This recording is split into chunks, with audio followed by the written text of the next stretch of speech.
dalam surah Al-A'raf kita dah terangkan.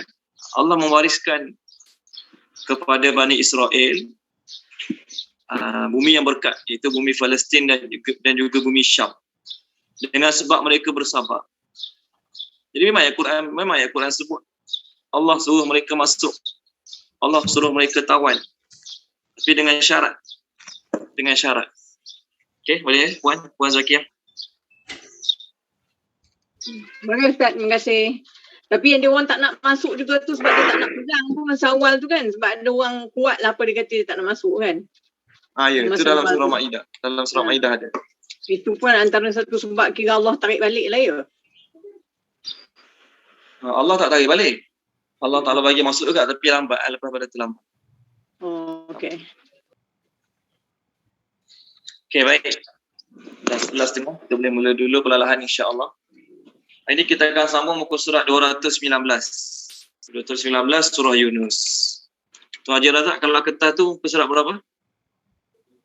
Muka surat 24. 23. Kalau kertas yang saya bagi tu muka surat 23, kalau Quran biasa muka surat 16. 219. Okey, baik doa sikit. Bismillahirrahmanirrahim. Rabbi shrah li sadri wa yassir li amri wahlul 'uqdatam min lisani yafqahu qawli. Rabbi yassir wa la tu'assir wa tammim bil khair. Ya Fattah wa bika nasta'in. Subhanaka la ilma lana illa ma 'allamtana innaka antal alimul hakim. Allahumma anfa'na bima 'allamtana wa 'allimna ma yanfa'una wa zidna ilma walhamdulillahi rabbil alamin. Okey. Ayatnya berbunyi qala qad Assalamualaikum warahmatullahi wabarakatuh. Qala qad ujibat da'watukuma fastaqima wa la tattabi'anni sabilal ladzina la ya'lam. Qala, dia telah berkata. Dia kat sini Allah. Qad sesungguhnya ujibat aku telah memperkenankan.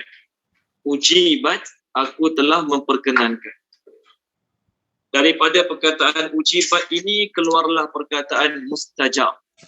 Okey. Aku telah memperkenankan da'watukuma. Apa terjemah dia? Doa kamu berdua. Da'watukuma terjemah dia doa kamu berdua. Maka istiqamahlah kamu berdua. Istaqimah terjemah dia istiqamahlah kamu berdua. Dan la janganlah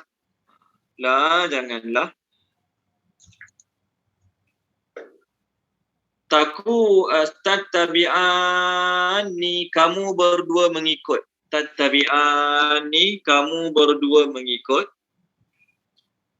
Sabila jalan.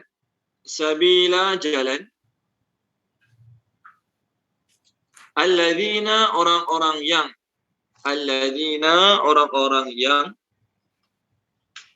la tidak ya'lamuna mengetahui. Okey, ayat pertama kita hari ini. Tolong terjemahkan ayat pertama kita hari ini. Puan Indrawati terjemahkan, Puan Indrawati.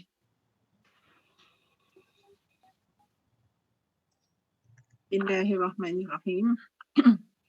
Dia telah berkata, sesungguhnya aku telah memperkenankan doa kamu berdua. Maka istiqamahlah kamu berdua dan janganlah kamu berdua mengikut jalan orang-orang yang tidak mengetahui. Okey, baik. Terima kasih Puan Indrawati. Ayat 89 ni Allah kata aku memperkenankan doa kamu berdua. Siapa kamu berdua? Nabi Musa dan Nabi Harun. Boleh? Kamu berdua kat sini Nabi Musa dan Nabi Harun. Dalam ayat memperkenankan, Allah kata aku memperkenankan doa kamu berdua. Boleh? Tapi masa berdoa, tengok buku surat 218 minggu lepas punya ayat. Masa berdoa seorang ke dua orang yang berdoa? Masa berdoa ayat 88. Sekarang ni ayat 89, ayat kita sekarang 89. Allah kata aku memperkenankan doa kamu berdua. Tapi masa berdoa, ayat kita terakhir minggu lepas, iaitu ayat 88, berapa orang yang doa? Seorang ke dua orang? Seorang je. Seorang je. Ya, betul. Seorang je. Apa dalil seorang je? Qala. Qala, nampak Nabi Musa, ayat terakhir kita minggu lepas, Qala Musa Rabbana. Maksudnya Nabi Musa seorang je yang berdoa. Kalau dua orang berdoa, apa ayatnya dalam bahasa Arab? Qala. La tu panjang. Tengok muka surat 153. Tengok muka surat 153, semua buka boleh. 153, saya bacalah. 153 ni yang berdoa Nabi Adam dan Hawa alaihi wassalam. Dua-dua sama-sama baca doa. Surah Al-A'raf ayat 23. Kalaulah Nabi Adam dan Hawa dua-dua baca doa, sama-sama baca doa, Allah kata apa? Qala. La tu panjang, dua harakat kan? Jadi alif yang datang selepas lam tu dia panggil alif tasniyah. Alif untuk tunjuk dua. Okey, kalau qala, lam pendek seorang je baca. Kalau qala, lam panjang maksudnya dua orang yang membaca doa Rabbana zalamna anfusana wa illam taghfir lana wa tarhamna lanakunanna minal khasirin. Okey, baik. Ni dua orang. Tapi doa kita balik buka semula ayat page 218 tu. Ayat 88. Allah kata qala Musa Rabbana, telah berdoa Nabi Musa, telah berkata Nabi Musa seorang, wahai Tuhan kami, engkau telah bagi pada Fir'aun sekian. Jadi yang berdoanya Nabi Musa seorang. Tetapi yang diterima oleh Allah dua orang. Kenapa? Kerana semasa Nabi Musa berdoa, Nabi Harun tukang amin. Nampak? Kenapa masa berdoa Nabi Musa seorang, tapi masa memustajabkan doa, Allah kata aku mustajabkan doa kamu berdua. Sebab apa? Yang tukang doa Nabi Musa seorang, Nabi Harun tukang amin. Oleh kerana itulah Muhammad bin Ka'ab Al-Qurazi kata, Allah menerima doa orang yang mengaminkan sama sebagaimana Allah terima doa orang yang mendoakan. Sama sebagaimana kita sama-sama mengaminkan surah Al-Fatihah yang imam baca. Imam baca Fatihah seorang kan mula-mula sebelum kita baca. Sebelum kita baca Al-Fatihah, imam baca seorang Al-Fatihah.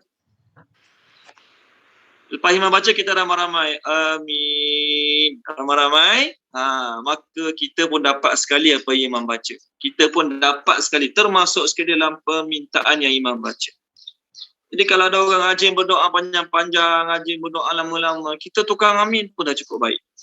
Kita jadi tukang amin pun dah cukup baik. Boleh? Okey, baik. Itu dalil dia. Okey, habis bab doa. Maka Allah SWT cakap pada Nabi Adam dan juga Nabi Musa dan Nabi Harun, istaqima, teruslah istiqamah. Istiqamah apa ni? Istiqamah dalam berdakwah, dalam menyuruh Bani Israel jaga semayang. Ingat tak muka surat 218 minggu lepas? Ayat 87 bab semayang kan? Kita minggu lepas berhenti ayat 88. Ayat 87 bab sembahyang. Allah cerita tentang sembahyang. 87. Jadi ayat 87 cerita tentang semayang. Ayat 88 Nabi Musa berdoa. 89 Allah suruh Nabi Musa dan Nabi Harun istiqamah. Istiqamah apa? Istiqamah jaga semayang dan istiqamah teruskan perintah Allah yang Allah suruh buat yang lain-lain. Allah suruh dakwah, Allah suruh sabar, istiqamah. Maknanya lepas kita berdoa pada Allah, kita jangan harap esok tu dapat. Hari ni doa, esok dah tu dapat. Tak, hari ni doa, esok dapat ke tak dapat apa kita doa. Hari ni punya amalan dengan esok punya amalan kena sama. Jangan hari ni masa nak berdoa, amalan bagus punya. Esok dah tak bagus dah amalan sama macam ini. Sebab apa? Esok dah tak berdoa dah. Istiqamah ni maksudnya sama ada permintaan kamu Allah dah terima ataupun Allah belum terima, amal kena istiqamah. Tak boleh dah kata aku dah doa dah. Biarlah nanti Allah nak terima bila-bila. Tak, amal kena continue.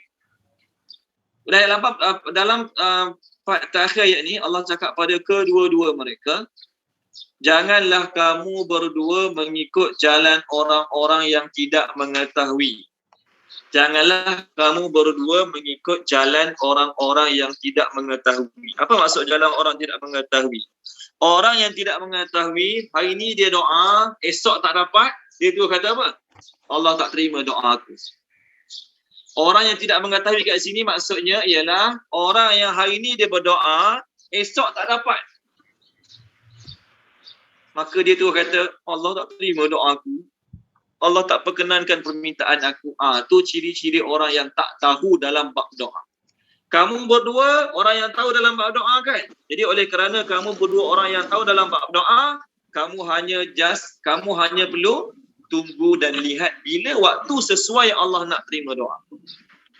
Orang yang mengetahui, dia tahu Allah tidak akan mensia-siakan doa dia. Ni, kita kena jadi orang yang mengetahui dalam bab doa ni.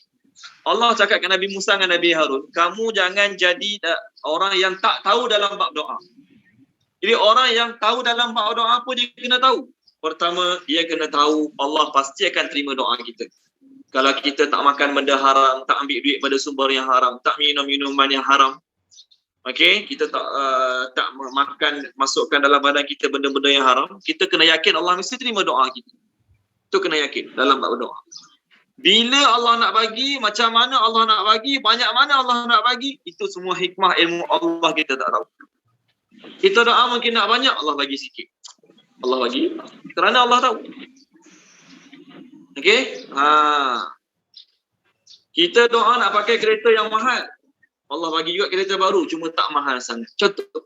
Itu pun semua dalam hikmah Allah Subhanahu Wa Taala, kita tak tahu. Allah lagi tahu. Allah SWT lagi tahu apa yang terbaik untuk kita. Nak perkenankan semua doa dia ke, nak bagi sikit-sikit saja ke, tak payah bagi langsung ke, itu semua permintaan Allah, itu semua ilmu Allah SWT. Jadi, lepas 30 tahun, ada tafsir kata lepas 40 tahun. Lepas 30 tahun Nabi Musa doa, baru Allah terima doa dia. Lepas 30 tahun Nabi Musa doa, baru Allah terima doa dia. Lepas 30 tahun, Nabi punya doa pun lepas 30 tahun. Nabi Musa punya doa pun lepas 30 tahun baru Allah terima. Kita hari ni pergi umrah, berdoa nak tu nak ni, lepas setahun balik, kenapa Allah tak terima doa aku? Di umrah, okey, di umrah doa depan Kaabah, depan Hajar Aswad doa-doa, Allah tak terima doa. Okey, kita balik-balik lepas tahun, Allah tak terima doa aku. Kita bila kata Allah tak terima doa kita, kita telah sangka buruk pada Allah Ta'ala. Allah Ta'ala terima doa manusia, dalam hadis sebut ada 3 cara. Dalam hadis Nabi sebut 3 cara. Pertama, Allah Ta'ala bagi dalam keadaan segera. Hari ni doa, minggu depan dapat. Hari ni doa, minggu depan dapat. Ni tak semua orang dapat lah. Okay, tak semua orang dapat.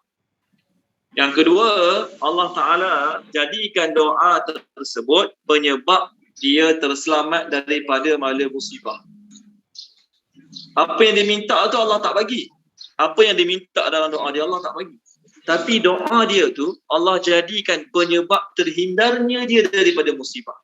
Dia patutnya kena musibah A, B, C, D contoh. Patutnya dia kena musibah A, B, C, D.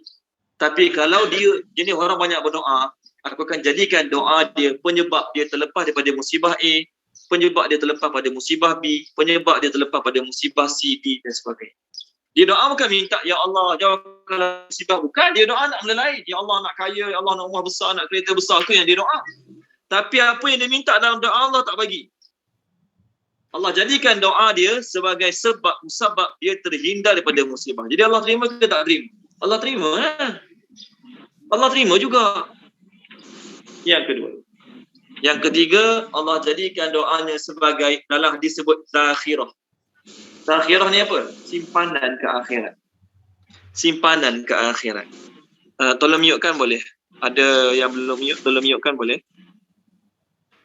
Tuan Imam Hilmi, tolong mute-kan boleh? Tuan Imam Hilmi. Tuan Imam Hilmi Mokri, tolong mute-kan boleh? Nak cuba dah belajar. Cuba tak? Macam mana ni? Jumpa dah. Tekan kat skrin tu ada lambang mikrofon, tekan lambang mikrofon tu. Okey. Okey, baik. Okey, boleh Jadi orang yang tak mengetahui ni, orang yang tak mengetahui ni jenis nak doa ini minggu depan nak selalu apa dia doa. Tak. Orang mukmin kena yakin Allah mesti terima doa kita. Itu kena ada dalam fikiran kita. Cuma bila Allah nak bagi, banyak mana Allah nak bagi, masa mana Allah nak bagi, itu semua ilmu Allah kita tak tahu. So apa tugas kita? Teruskan berdoa dan terus yakin Allah akan terima doa kita. Teruskan berdoa dan teruskan yakin Allah akan terima doa kita. Bila, macam mana, banyak mana, macam mana keadaan Allah nak bagi, bila masa sesuai Allah nak bagi, itu semua kita serah pada Allah Subhanahu wa ta'ala. Jadi orang yang berdoa nak Allah terima esok doa dia, orang tu adalah orang yang tak tahu. Boleh? Allah pesan kat Nabi Musa dan Nabi Harun, jangan jadi macam orang yang tak tahu. Okey, baik. Semasa Nabi SAW tulis surat kat Raja Rom. Semasa Nabi SAW tulis surat kat Raja Rom. Apa Raja Rom buat kat surat Nabi? Koyak. Kongkang, koyak surat Nabi. Nabi tahu surat dia dikoyak oleh Raja Rom. Apa Nabi kata?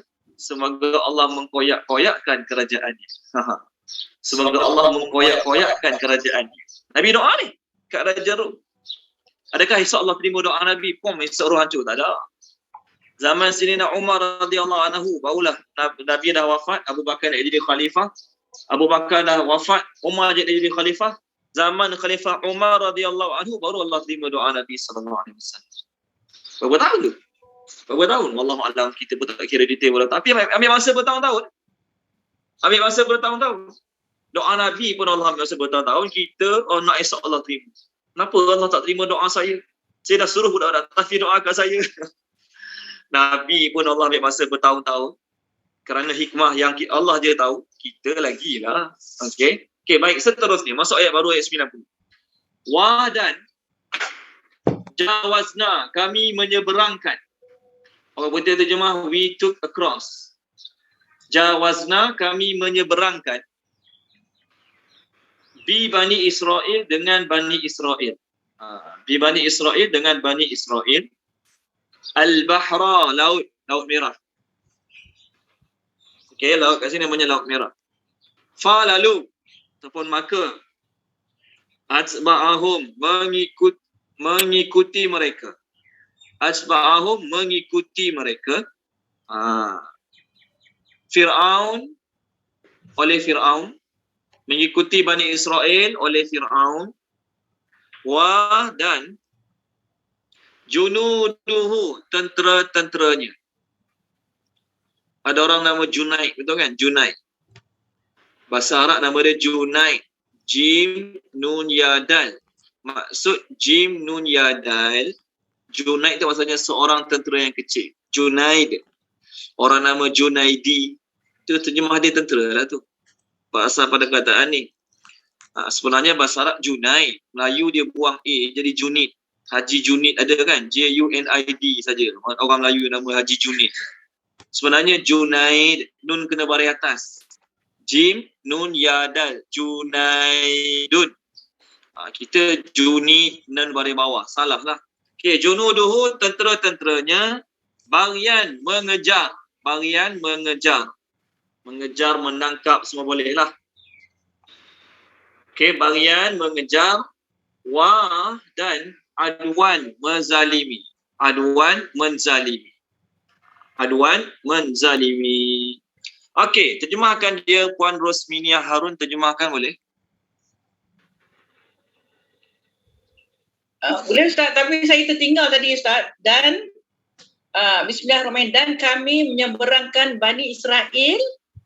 Lepas tu Ustaz? Laut ya? Al-Bahra, laut. Menyeberangkan Bani Israel dan Laut Merah. Itu maka mengikuti mereka oleh Fir'aun dan tentera-tentera dia. Mengejar dan menzalimi. Okey, baik. Allah ringkaskan dalam surah ni, Allah cerita lepas Nabi Musa doa, selepas 30 tahun atau 40 tahun, barulah Allah terima doa Nabi Musa. Macam mana cara Allah terima doa Nabi Musa? Allah suruh Nabi Musa alaihissalam. Allah suruh Nabi Musa alaihissalam keluar waktu malam. bawa Bani Israel keluar waktu malam. Mana dalil dia, cerita detail dia dalam surah Syu'ara. Boleh tak tengok surah Syu'ara? Puan Nur Zakiyah, tolong baca boleh? Puan Nur Zakiyah. Surah Syu'ara. Okey, ini kisah detail kisah detail Bani Israel nak lari pada Mesir. Kisah detail dia dalam surah Syu'ara, page 369. 369. 369. Ayat 52. 52. A'udzubillahi minasyaitonirrajim. Bismillahirrahmanirrahim. Dan kami wahyukan, itu perintahkan kepada Musa, pergilah pada malam hari dengan membawa hamba-hambaku, iaitu Bani Israel, sebab pasti kamu akan dikejar. Satu ayat lagi. Kemudian Fir'aun mengirimkan orang ke kota-kota untuk mengumpulkan bala tenteranya. Sorry Puan, teruskan sampai ayat yang ke-57 dan 58. Teruskan. Okey. Kemudian Fir'aun mengirimkan orang ke kota-kota untuk mengumpulkan bala tenteranya. Fir'aun berkata, sesungguhnya mereka Bani Israel hanya sekelompok kecil. Sesungguhnya mereka telah buat hal-hal yang menimbulkan amarah kita. Dan sesungguhnya kita semua harus selalu berwaspada. Kemudian kami keluarkan mereka, iaitu Fir'aun dan kaumnya, daripada taman-taman dan mata air, dan daripada harta kekayaan dan kedudukan yang mulia. Okey, baik. Cukup. Cukup Puan. Terima kasih banyak. Ni detail dia. Allah suruh Nabi Musa keluar waktu malam. Nabi Musa pun tak tahu lagi ni apa cerita ni. Allah suruh keluar malam, keluarlah. Keluar malam menuju ke Palestin, lalu ke laut. Tuan-tuan dan puan-puan, Allah boleh je suruh Nabi Musa dan Bani Israel lalu buat jalan darat. Kalau tengok peta, antara Mesir dengan Palestin ada laut tengah-tengah. Tapi ada jalan darat. Boleh lalu jalan darat, tapi kena buat atas je ni kan. Allah suruh lalu ke laut. Sebagai seorang Nabi, tak banyak tanya, ikut saja apa Allah suruh buat. Allah suruh keluar di waktu malam, bawa Bani Israel. Masa tu, Bani Israel ni, mereka pinjam perhiasan orang Qibti untuk perkahwinan anak-anak mereka. Dia orang-orang Bani Israel ni macam orang India sekarang. Kebanyakan je, bukan semualah. Bila kahwin, emas kena banyak. Pengantin perempuan, bila kahwin tu, dia bangga kena pakai emas banyak tu. Hidung, telinga, ni budaya bukan agama. Orang Islam kat India pun buat benda yang sama juga. Emas kat tangan penuh, kiri kanan, kaki lagi, sini lagi, penuh emas. Jadi pengantin perempuan kena keluar duit belanja banyak. Bani Israel sama lah macam tu. Bani Israel, masa anak perempuan dia nak kahwin, dia pinjam emas perhiasan Bani Israel. Perhiasan orang Kipti. Dia pinjam. Masa malam Nabi Musa suruh lari, dia bawa lari sekali. Dia bawa lari sekali emas-emas perhiasan yang mereka pinjam daripada orang Kipti. Dalam tafsir beritahu, mula-mula Nabi Yaqub dengan Nabi Yusuf, asal orang Palestin tu, dalam surah Yusuf, Nabi Yaqub dengan Nabi Yusuf asal orang Palestin. Nabi Yusuf dulu pergi Palestin. Nabi Yusuf dibawa ke Mesir daripada Palestin, dijual kat Mesir. Lalah kali jadi menteri kat Mesir Nabi Yusuf. Nabi Yusuf lah orang pertama Bani Israel masuk Mesir. Nabi Yusuf. Boleh? Lepas Nabi Yusuf dah jadi orang besar kat Mesir, maka Nabi Yaqub bawa anak menantu cucu dia yang lain seramai 72 orang. Anak-anak Nabi Yaqub 12 orang je termasuk Nabi Yusuf. Anak-anak Nabi Yaqub 12 orang je termasuk Nabi Yusuf. Tapi bila dah kahwin dapat anak, sekali dengan menantu, sekali dengan cucu-cucu, masa Nabi Yusuf dah jadi menteri kat Mesir, mereka seramai 72 orang. Daripada Palestin menuju ke Mesir. Jadi orang Bani Israel masuk Mesir 72 orang. Malam ni, malam yang Allah suruh Nabi Musa bawa mereka keluar, berapa jumlah mereka? 600,000. Ada pendapat mengatakan 620,000. 600,000, ada pendapat mengatakan 620,000 orang. Allah suruh keluar waktu malam. Allah suruh keluar pada waktu malam. Okey, baik.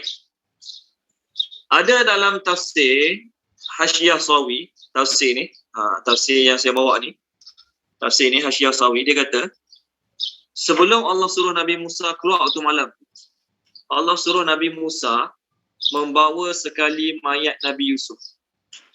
Kerana Allah nak binasakan tempat tu, Allah nak binasakan Mesir tu sebinasa-binasanya, Allah suruh Nabi Musa bawa sekali jenazah Nabi Yusuf yang masih lagi utuh badannya walaupun dah lama dikebumikan. Jarak Nabi Musa dengan Nabi Yusuf lebih kurang 400 atau 500 tahun jarak tempoh masa. Pada zaman Nabi Yusuf, kegemilangan Mesir zaman Nabi Yusuf beranak lebih kurang 400 tahun. Okey.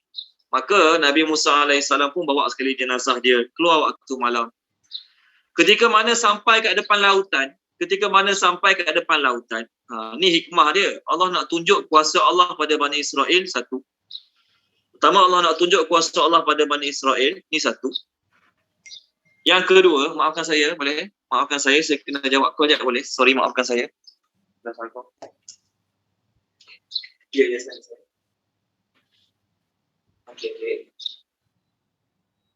Okey, saya tak ada umur tak ada. Masih banyak. Okey, baik, maafkan saya. Zaman Nabi Yusuf bukan pemerintah Ya, zaman Nabi Yusuf pemerintah dia bukan Firaun. Nama puak yang memerintah masa tu Heksen. Saya pun tak tahu Heksen tu puak apa. Heksen. Okey. Sebab tu zaman Nabi Yusuf, Raja Mesir dipanggil apa? Malik. Dalam surah Yusuf, Raja Mesir zaman Nabi Yusuf dipanggil Malik. Gelaran Firaun tak ada lagi pada masa tu. Okey. Allah suruh pergi ke arah laut. Keluar waktu malam, pergi ke arah laut. Kalau ikutkan, nak lari daripada tentera yang ramai, pergi ke arah laut, nak lari celah mana? Tapi Allah ada dua sebab. Pertama, nak tunjukkan kuasa dia pada Bani Israel, membelah laut, itu yang pertama. Yang kedua, Allah Subhanahu Wa Taala nak binasakan Firaun dan orang-orang dia dalam laut tersebut. Berapa jumlah tentera Firaun pula? Lepas tu ayat yang Puan Zakiyah baca tadi, ayat 54 surah Syu'ara, kita jangan alih lagi page lain. Kita sekarang 369 dengan 370 surah Syu'ara. Apa kata Firaun? Sesungguhnya mereka ni golongan yang kecil. Ayat 54. Mereka ni golongan kecil. Bayangkan 620,000 kecil. Agak-agak tentera Firaun macam mana? Tuan-tuan dan puan-puan, dalam peperangan kan. Ni kaedah perang Arab lah. Kaedah perang tentera kita kena tanya Datuk Cik Yahya, kena tanya askar-askar kelas kita ramai ni. Haji Syakir pun ada askar juga. Cuma Haji Syakir dia tak dapat datang kelas kita. Mak mertua dia meninggal semalam. Mak mertua Haji Syakir meninggal, jadi dia tak ada datang inilah. Okey, baik. Jadi dalam tentera, ini tentera Arabnya perang ni. Saya tak tahu yang Melayunya perang macam. Dia ada tentera pasukan hadapan. Dipanggil Amamah. Amamah ni grup depan sekali. Kita buat bulat depan sekali, Amamah. Ada sayap kanannya tentera dipanggil Maimanah. Grup sayap kanan punya tentera dipanggil Maimanah. Sayap kiri punya tentera dipanggil Maisarah. Tengah-tengah ada nama dia, saya tak ingat. Belakang ada nama dia, saya tak ingat. Jadi dalam satu batalion yang besar tu, ada grup depan sekali nama Amamah. Sayap kanan nama Maimanah. Sayap kiri nama Maisarah. Tengah-tengah ada nama dia, saya tak ingat. Belakang pun ada nama dia, saya tak ingat nama. Ini nama-nama tentera kumpulan dalam peperangan. Jadi dalam peperangan, takkan nak main serbu macam lalat orang taik tu. Komandan dalam ketua peperangan akan cakap, okey, sayap kanan pergi serang dulu, contohlah. Okey, sayap kanan pull back, undur. Sayap kiri pula masuk, contoh. Ni komandan buat. Bukannya main serang, suka-suka macam tu. Jadi kumpulan yang duduk depan sekali, jadi kita anggap, saya tak tahu 6 atau 7 grup ni. Kita anggaplah 6. Satu depan, satu kiri, satu kanan, satu tengah, 2 belakang. Jadi grup depan sekali yang nama Amamah ni, Firaun punya grup yang nama Amamah ni lagi banyak pada Bani Israel. Bayangkan. Firaun punya tentera-tentera, pecahan-pecahan tentera tadi kan, Amamah satu grup. Maimanah, sayap kanan satu grup. Maisarah, sayap kiri satu grup. Yang Amamah ni saja pun dah lagi ramai pada Bani Israel, bayangkan. Tak campur lagi yang grup-grup Amamah, Maimanah, Maisarah tu tak campur. Sebab tu dia kata, dia orang ni sikit je. Tu kata-kata Firaun. Punya banyak dia. Bahkan dalam riwayat tafsir mengatakan, ketika mana Firaun dah sampai kat laut, ada tentera yang masih lagi belum keluar daripada kawasan tersebut. beratur sikit ni, yang tak keluar lagi pun ada masa tu. Punya ramai tentera-tentera Firaun. Lalu ketika mana Bani Israel sampai depan laut, apa berlaku? Tengok page 370. Tolong baca Tuan Haji Kamarudin boleh? Page 370. Ayat, okey. Ayat 59, 60, 61, 62, 63. 60, 61. 59 tu page 369. 370 Mula 369 daripada ayat 6 daripada ayat 59. 59 Ustaz. Sampai 59 sampai apa Ustaz? Nak sampai 63. Sampai 63. Okey. Bismillahirrahmanirrahim. Demikianlah dan kami anugerahkan semuanya itu kepada Bani Israel. Lalu Fir'aun dan bala tenteranya dapat menyusul mereka pada waktu matahari terbit. Maka ketika kedua golongan itu saling melihat, berkatalah pengikut-pengikut Musa, kita benar-benar akan tersusul. Musa menjawab, sekali-kali tidak akan tersusul, sesungguhnya Tuhanku bersamaku. Dia akan memberi petunjuk kepadaku. Lalu kami wahyukan kepada Musa, pukullah laut itu dengan tongkatmu. Maka terbelahlah lautan itu dan setiap belahan seperti gunung yang besar. Okey. Terima kasih Tuan Haji Kamarudin. Jadi ni detail. Surah ni detail sebelum masuk laut. Ketika mana depan laut, depan lautan, belakang tentera-tentera Firaun. Nak lari kat mana? Kalau ikutkan memang tak ada jalan lah, nak lepaskan diri. Tapi Nabi Musa sebagai orang yang yakin dengan Allah Ta'ala, dia yakin setiap perintah Allah, Allah suruh bukan saja-saja. Kalau ikut logik akal, nak lari malam-malam, lari kat mana? Lari kat jalan darat . Lari kat jalan darat . At least, walaupun tentera Firaun ramai, kita masih lagi berlari, ada tempat untuk lari. Ini lari ngadak laut. Tu nak buat apa lagi ni? Depan laut, belakang tentera-tentera Firaun. Kalau ikutkan memang tidak ada sebab mustabab untuk selamat. Tapi Allah nak tunjuk kuasa dia pada Bani Israel. Allah suruh Nabi Musa ketuk tongkat kat laut. Pukul tongkat dia yang sebelum dia jadi ular tu, pukul kat laut. Pukul tongkat tu kat laut. Jadi orang yang tak yakin dengan perintah Allah, Bani Israel, dia nampak perintah Allah tu jalan buntu. Allah suruh lari malam-malam, kalau Allah sediakan kapal ke 4-5 biji kapal, boleh naik kapal ramai-ramai. Bot laju ke boleh naik bot ramai-ramai. Ini tak ada, laut begitu saja. Nabi Musa AS orang yakin dengan perintah Allah. Setiap apa Allah perintahkan, kita tak tahu. Allah suruh buat walaupun kita tak nampak jalan. Allah suruh buat tu walaupun kita tak nampak jalan. Kenapa bagaimana kita tak nampak jalan? Kalau kita sekarang mesti nak tahu sebab kenapa. Nabi Musa tak. Sebagai seorang yang mentaati Allah, kena ikut membuta tuli, kena taat membabi buta. Walaupun tak nampak apa jalan penyelesaiannya. Sampai kalau Allah suruh Nabi Musa AS pukul tongkat. Terbelah 12 lorong. Setiap air yang naik tu, dia punya tinggi dia tinggi apa? Tinggi gunung tadi kan. Yang Tuan Haji Kamarudin baca tadi, ayat 63. Setiap satu belahan air tu tinggi gunung. Tinggi gunung. Maka Bani Israel dapat lintas laut tersebut, cross laut tersebut dalam keadaan kasut mereka pun tak basah.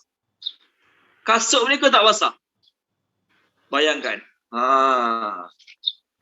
Biasa kalau pakai buat askar basah juga lantai sungai. Buat askar tu basah juga kadang-kadang lintas sungai. Ni tak, kasut tak basah langsung. Tengok surah Taha. Kalau baca boleh surah Taha. Semua buka dulu surah Taha. Ada perkataan kering. Saya nak perkataan kering. Nak cerita kuasa Allah Ta'ala. Belah laut bukan sekadar tinggal air seluk pun tak. Kering dulu. Tengok surah Taha. Okay. Muka surat 317. 317 ayat 77, 78. 77 dan 78. Muka surat 317. Tolong baca dia Datuk Fendi. Tolong baca Datuk Fendi boleh? Ustaz. Ayat 77. Bismillahirrahmanirrahim. Dan sesungguhnya telah kami wahyukan kepada Musa. Pergilah kamu dengan hamba-hambaku, iaitu Bani Israel, di malam hari. Maka buatlah untuk mereka jalan yang kering. Di laut itu, kamu tidak usah khawatir akan ditangkap oleh musuh dan tidak usah takut akan tenggelam.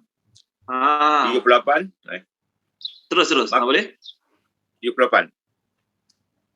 Maka Fir'aun dengan bala tenteranya mengejar mereka. Lalu mereka ditelan oleh laut yang mengelamkan mereka. Okey. Terima kasih Datuk. Nampak tak perkataan kering ayat 77 tu? Kering.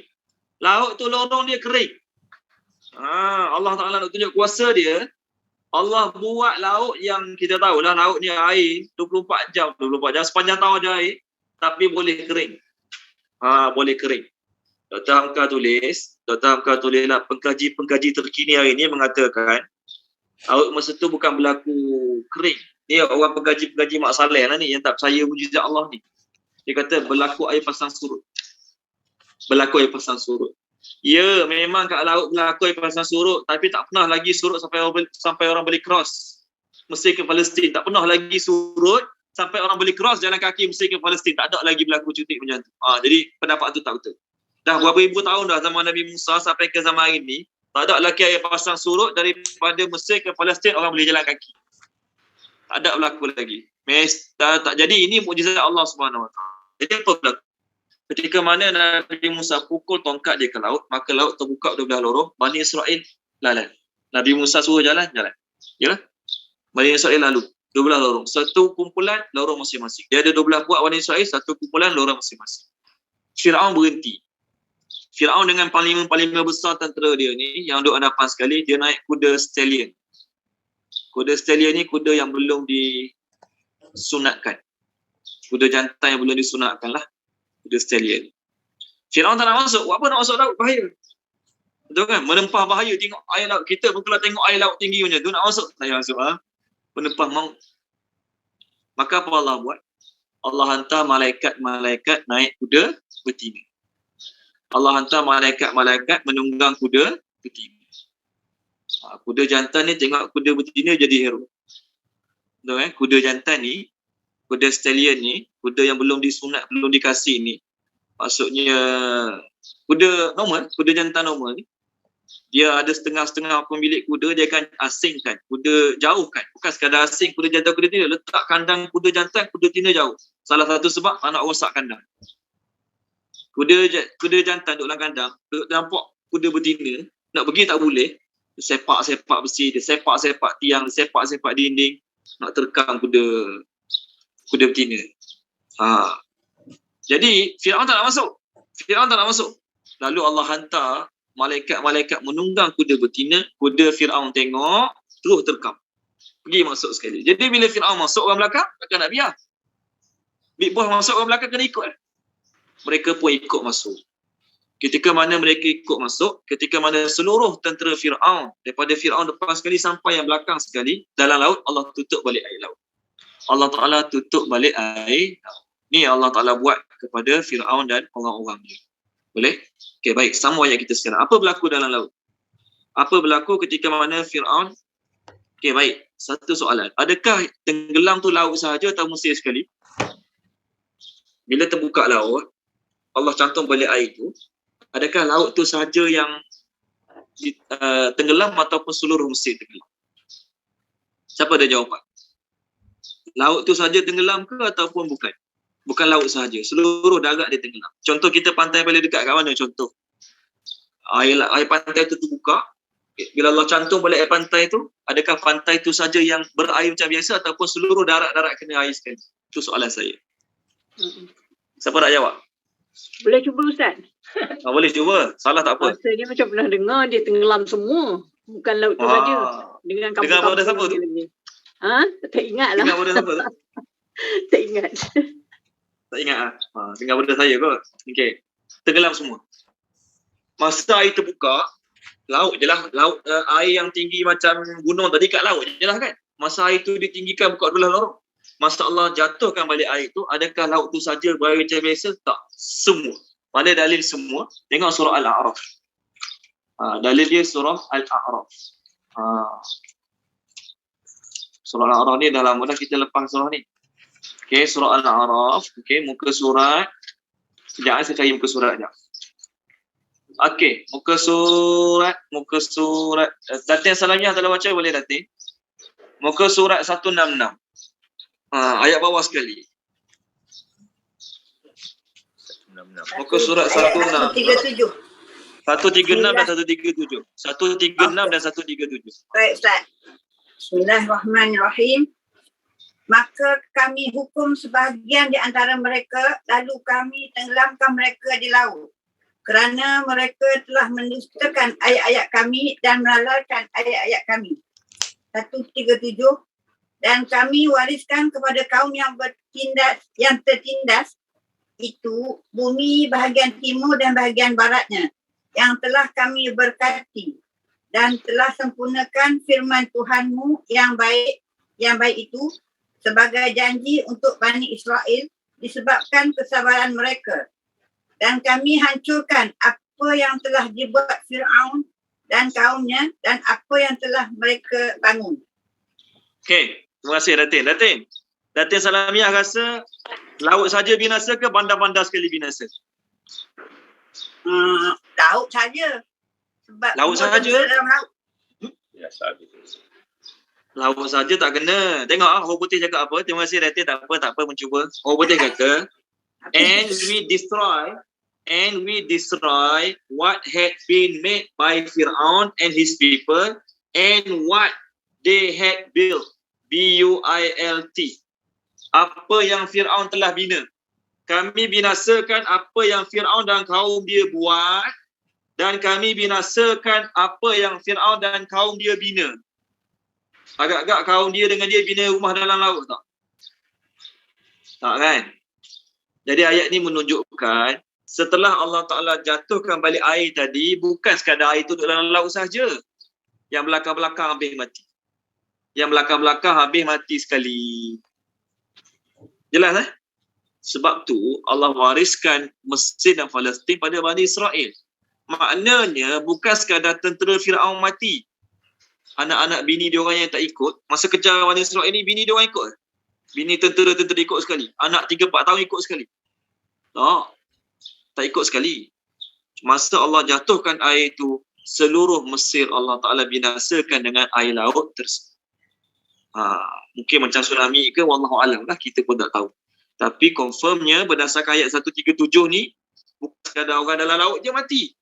Apa yang Fir'aun bina, rumah, istana, gedung-gedung, apa yang dia bina, semua Allah Ta'ala binasakan. Semua Allah binasakan. Mana dalil dia? 137 surah Al-A'raf. Okey, baik. Kita tengok apa berlaku pada Fir'aun. Masa tengah tenggelam tu tengok apa berlaku. Tu yang ada sekarang tu piramid, Sphinx semua tu zaman mana Yang masih lagi terserekam indah di Mesir tu. Itu bukan zaman Fir'aun. Okey. Kalau hancur semua. Wallahualam Puan Zakiah, kita pun tak tahulah piramid-piramid tu bila dibina, siapa yang bina, wallahualam. Saya pun tak retilah nak kaitkan. Okey. Baik, terima kasih Ustaz. Tak adalah pula kata Fir'aun duduk dalam piramid kan. Wallahualam lah. Okey.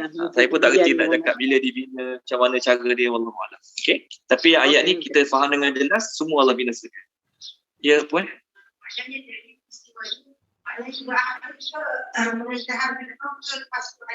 Tak ada, berakhir terus. Dengan peristiwa ni berakhir dah pemerintahan Fir'aun, tak ada. Dengan berlakunya peristiwa ni pemerintahan Fir'aun dah tak ada. Habislah masa tu pemerintahan Fir'aun. Asiah isteri Fir'aun dia dah bunuh Hawa lagi. Isteri dia yang tak dengar cakap dia, yang beriman dengan Nabi Musa, dia dah bunuh Hawa lagi. Okey, baik. Bagaimana dengan anak-anak orang Kipti yang umur 3 tahun, 4 tahun? Anak orang Kipti umur 3 tahun, 4 tahun. Macam mana keadaan mereka? Mereka mati macam mak pak mereka mati. Cuma ke akhirat nanti mereka bangkit sebagai anak-anak orang kafir yang mati sebelum balik. Apa hukum anak-anak orang kafir mati sebelum balik? Mereka masuk syurga sebagai pelayan-pelayan di syurga. Okey, baik. Apalah juga sekarang Allah bagi azab orang kafir sekarang, anak 3-4 tahun tak tahu apa lagi. Anak 2 tahun tak tahu apa lagi. Mati juga sekali. So mati dia kat dunia, akhirat nanti dia bangkit bukan macam bapak dia kena masuk. Okey, baik. Ini perbincangan ulama. Tapi Allah Ta'ala lebih mengetahui. Okey, baik. Apa berlaku pada Fir'aun pula? Sambung ayat seterusnya. Hatta, sambung muka surat 219 ayat 90. Hatta sehinggalah. Iza apabila adarakahu menimpanya. Adarakahu menimpanya. Overtook him. Aku terjemah overtook him. Menimpanya. Al-gharaku tenggelam. Sehinggalah apabila menimpanya tenggelam. Ini bahasa word by word lah. Kalau bahasa kita sehinggalah dia tenggelam. Maksudnya. Qala dia telah berkata. Dia Fir'aun. Amantu aku telah beriman. Amantu aku beriman. Tak payah telah. Amantu aku beriman. Amantu aku beriman. Annahu bahawasanya. Hu tu tak perlu terjemah dia. Terjemah bahawasanya sahaja. Aku beriman bahawasanya. La ilaha. La tiada. Ilaha Tuhan. Okey. Illa melainkan. Allazi yang.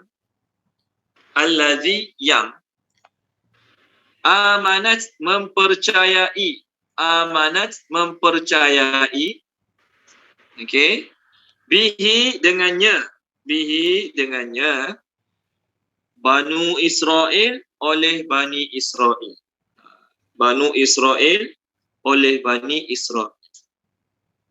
Wa dan ana aku. Terjemah ana aku. Aku ni kata-kata Fir'aun lah ni ya. Ana aku. Min daripada okey.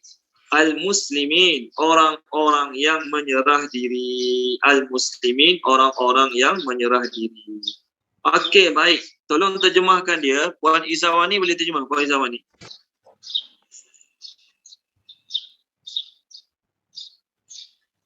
Bismillahirrahmanirrahim.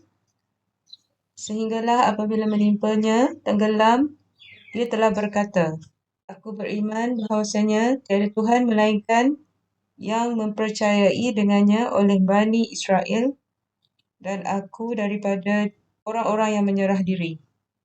Okey, baik. Terima kasih Puan Izawani.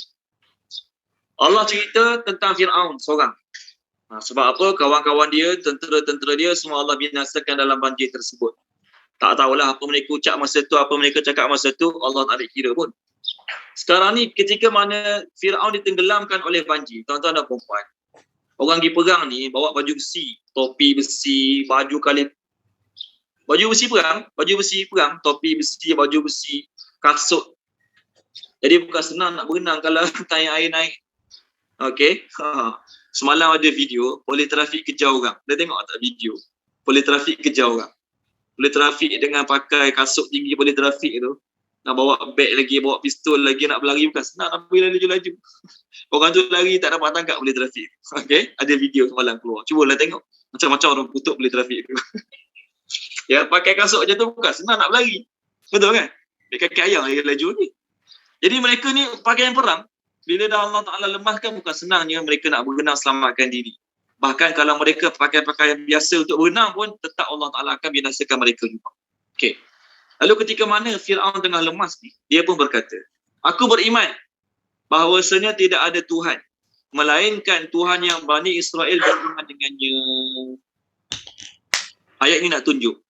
Dekat-dekat nak mati sombong ada lagi. Dekat-dekat nak mati, gong. Orang Terengganu panggil gong. Gong badak. Orang Kelantan panggil gong. Agak-agak. Belagak sombong tu ada lagi. Masih lagi tak nak sebut nama Allah. Wahai sebut nama Allah senang kan? Amantu annahu la ilaha illa Allah.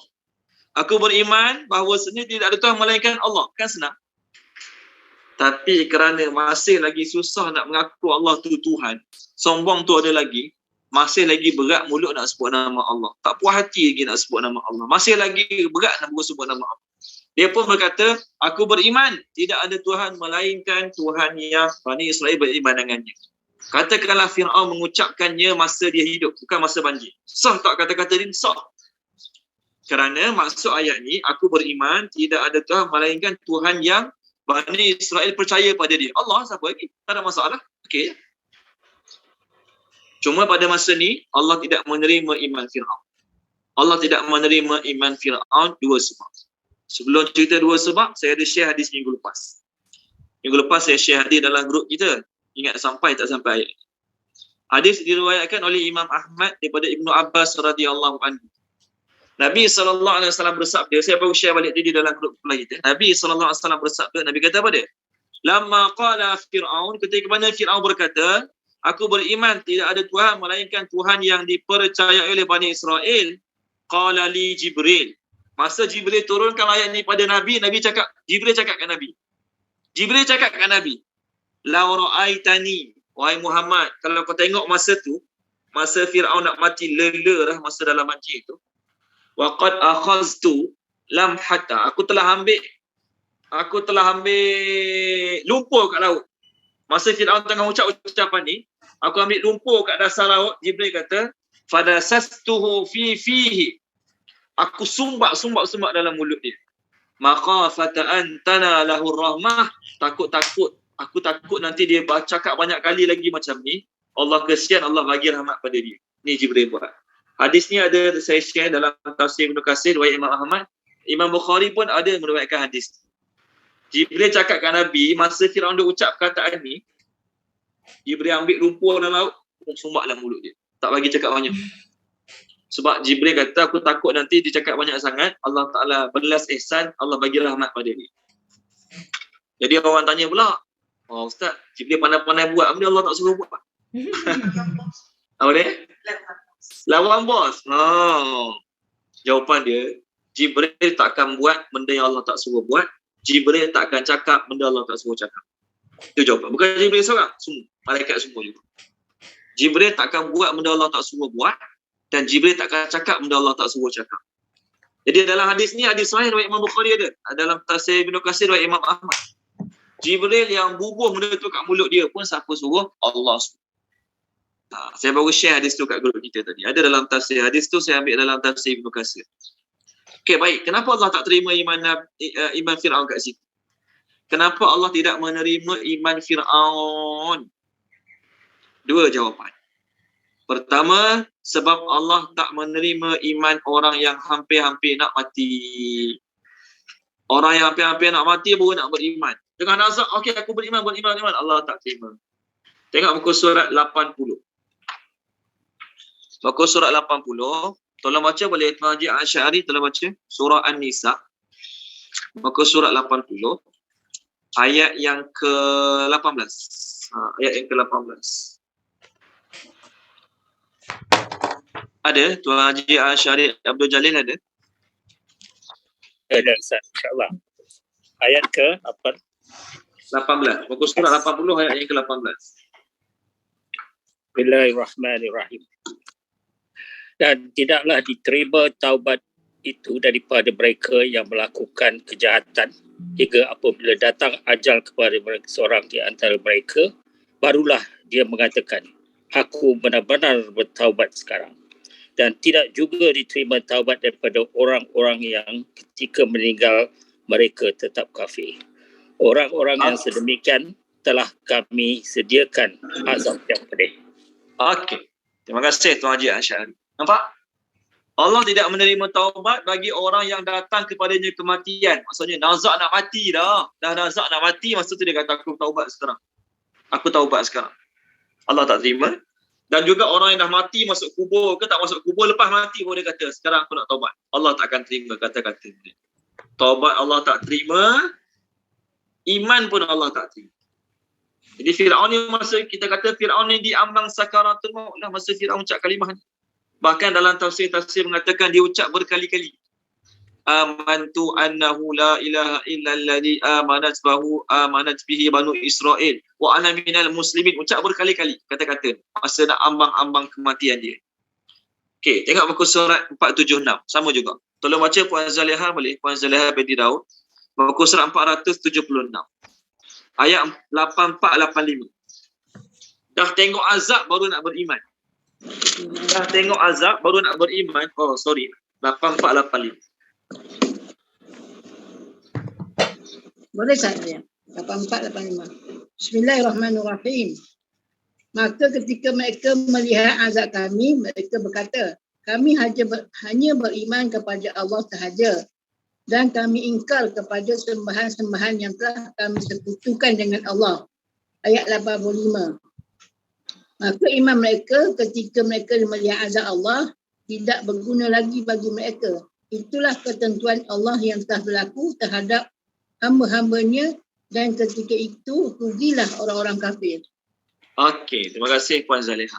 Tengok, ketika mana mereka tengok azab kami kat dunia ataupun dalam kubur kelepas mati, masa tu mereka kata kami beriman dengan Allah sahaja. Dan kami kufur, kami tidak percayai, kami reject semua yang kami sembah sebelum ni. Allah kata apa dia? Tidak berguna iman mereka ketika mana mereka melihat our punishment. Masa sebelum datang punishment, nak beriman memang Allah terima. Tapi dah tengok azab datang baru nak beriman, memang Allah tak terima. Jadi sebab tu Allah tak terima Fir'aun punya ucapan pada masa ni. Sebab dah nampak azab baru nak percaya. Mana jadi? Kecuali satu kaum je. Dia tak nak beriman, Allah tunjuk azab, dia beriman. Allah terima iman dia. Siapa boleh tahu kaum apa? Satu kaum je, dia tak nak beriman. Allah datangkan azab, dia orang tengok azab tu nak datang, okey kami beriman. Allah alih balik azab pada mereka. Kaum apa? Kaum Yunus. Buku surat sebelah kita akan masuk. Buku surat sebelah, mungkin minggu depan lah kita akan masuk ayat. Kecuali kaum Nabi Yunus. Dia orang tak nak beriman sampai Nabi Yunus meninggalkan dia orang. Allah datangkan azab, dia orang nampak azab, baru mereka beriman. Lepas mereka beriman, Allah alih azab. Allah pindahkan azab. Kalau Nabi Yunus dia selamat, kaum lain tak selamat. Ayat ni kita akan sampai. Kalau sempat hari ni, kalau tak sempat minggu depan insya-Allah. Okey, itu jawapan pertama. Kenapa Allah tak terima iman Fir'aun masa ni? Sebab dah nazak nak mati lela, dah nampak azab Allah, baru nak beriman, Allah tak terima. Jawapan pertama. Jawapan kedua ialah Allah akan menerima iman seseorang bila dia beriman dengan Allah dan Nabi pada zaman tu. Dalam kata-kata Fir'aun ni ada tak dia kata, aku beriman sekali dengan Nabi Musa? Ada tak dia kata? Tak ada kan? Bahkan hari ni, kalau ada orang Yahudi hari ni, dia kata apa? Aku beriman Allah Maha Esa.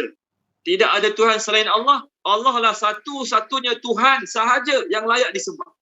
Itu kata-kata Yahudi hari ni. Dia pun kata, La ilaha illallah. La ilaha illallah. Yahudi hari ni. Dia mati petang garang. Allah terima tak iman dia? Tak. Sebab tidak ada Muhammadur Rasulullah. Walaupun ada hari ni Yahudi, dia kata Allah tu Tuhan yang satu. Kristian sesat. Buddha, Hindu, agama lain semua sesat. Yang betulnya Allah tu satu. Yahudi hari ni. Dia kata macam. Tapi dia tak nak kata Nabi Muhammad tu Rasulullah. Dia tak nak terima. Maka dia mati, Allah terima tak iman dia? Rejected juga. Oleh kerana itulah Fir'aun dalam kes ni, dia sebut tak? Aku beriman sekali dengan Nabi Musa. Ada sebut tak? Tak ada. Oleh kerana dalam kalimah dia ni tak panggil kalimah syahadatain. Dia panggil syahadah sahaja. Okey? Kita panggil kalimah syahadah dalam bahasa kita. Maksudnya Allah dan Nabi sekali bahasa kita. Dalam bahasa Arab dia panggil syahadatain. Dua penyaksian. Satu penyaksian keesaan Allah. Satu lagi penyaksian kebenaran Nabi. Jadi Fir'aun punya ni hanya satu sahaja penyaksian. Penyaksian terhadap Allah sahaja pada masa ini. Adapun pada Nabi Musa, tidak ada penyaksian. Sebab itulah Allah reject iman Fir'aun pada masa ini. Tak sempurnalah iman dia. Kira mati kafir juga lah. Sama macam Yahudi tadi lah. Saya kata Yahudi tadi. Orang Islam buat hari ni, dia Islam sejak kecil. Tiba-tiba sekarang dia kata, aku macam tak percaya Nabi Muhammad tu Nabi. Ya ke dia tu Nabi? Orang Islam cakap macam tu hari ni. Pak dia mati. Na'udzubillah min zalik. Dia pun kita tak boleh uruskan macam jenazah orang Islam juga. Sebab rukun iman tu 6 kan? Rukun iman tu 6. Salah satunya beriman dengan Nabi Muhammad SAW. Okey, baik. Lalu Fir'aun pun kata, wa ana minal muslimin. Masa dia nak mati tu, dia kata, wa ana minal muslimin. Jadi tuan-tuan dan puan-puan, perkataan Muslim bukan untuk umat kita saja. Siapa-siapa orang zaman dulu beriman dengan Allah yang Esa dan beriman pada zaman Nabi di zaman dia, beriman dengan Nabi di zaman dia, maka dia layak dipanggil Muslim.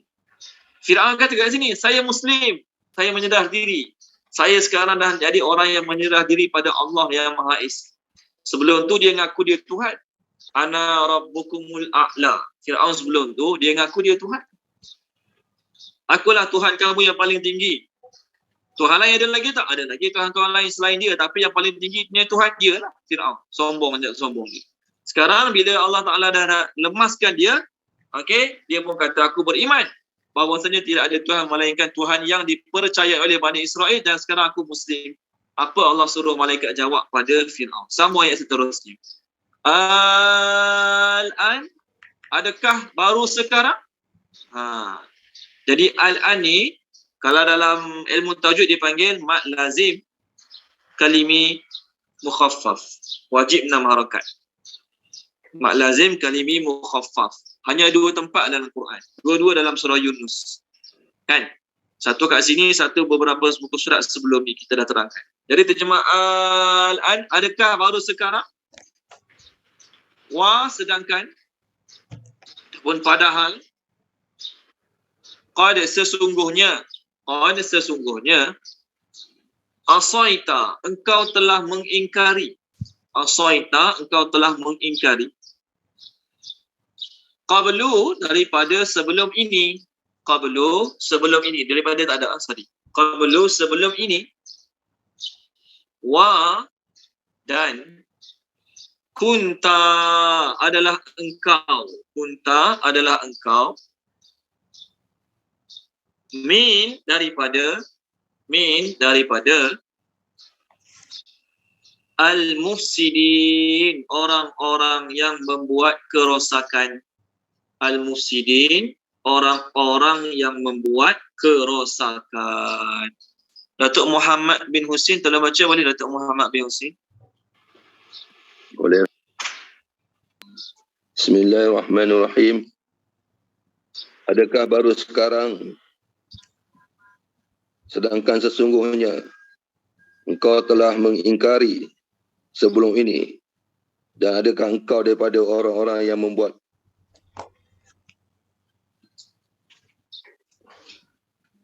kerosakan. Okey, baik. Terima kasih Datuk Muhammad bin Husin. Ini adalah celaan bagi orang yang menyesal bukan pada waktu ini. Ini adalah celaan daripada Allah kepada orang yang menyesal bukan pada waktunya. Menyesal yang tak tercela bila? Sekarang. Menyesal dosa maksiat, menyesal tak jaga semayang, menyesal tak tutup aurat, menyesal macam-macam dosa. Sekarang punya menyesal, penyesalan sekarang berguna, bermanfaat. Adapun dah tengok azab, dah nak tenggelam, nak mati lela dah, baru menyesal, maka penyesalan tersebut dicela. Sebab itu Allah suruh malaikat kata, al-an, baru sekarang nak mengaku beriman. Punya dah lama Nabi Musa terangkan tentang Allah pada engkau sebelum ni. Okey, kau tak nak mengaku. Sekarang baru nak mengaku. Maka sekarang pengakuan kamu hanyalah sia-sia. Tak boleh jadi apa pun. Sedangkan sebelum ini, engkau selalu mengingkari benda yang kau dah tahu dan kau dah percaya. Dia tahu Nabi Musa tu Nabi, tak nak terima juga. Dia dah tahu Allah tu Tuhan yang Esa, tak nak terima juga. Dan engkau termasuk di kalangan orang-orang yang membuat kerosakan. Maksud buat kerosakan apa dia? Bukan sekadar kau tak nak terima.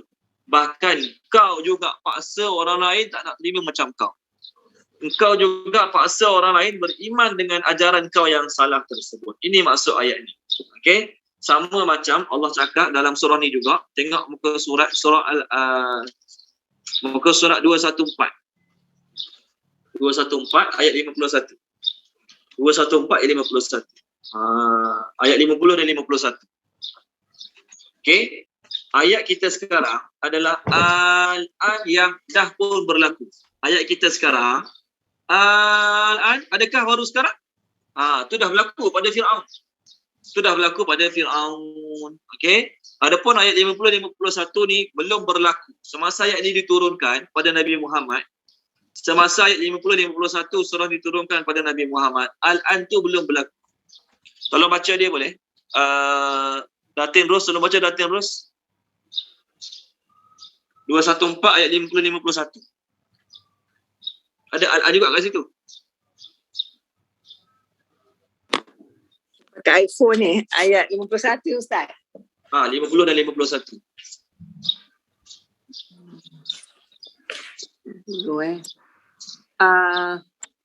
Katakanlah, sudahkah kamu nampak jalan keluar jika datang kepada kamu azab Tuhan itu pada waktu malam atau pada waktu siang?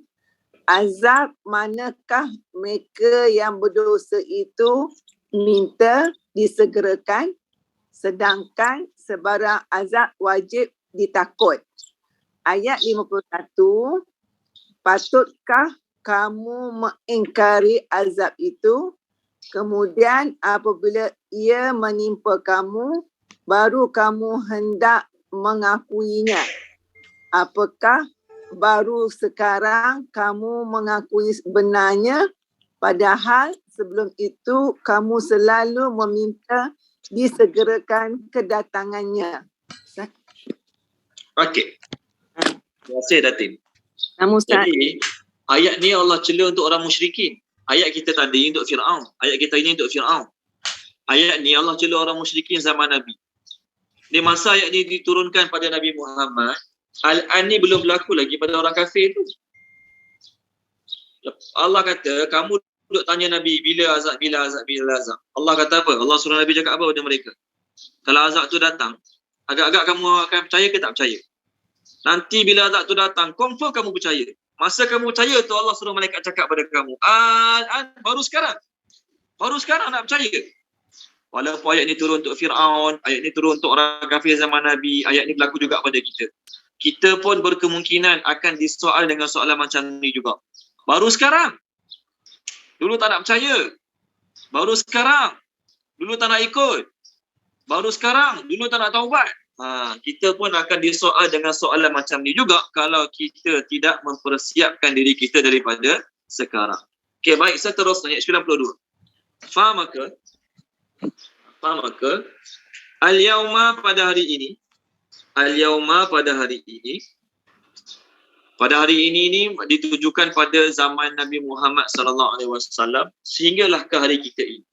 Nunajjika, kami selamatkan badan, kami selamatkanmu.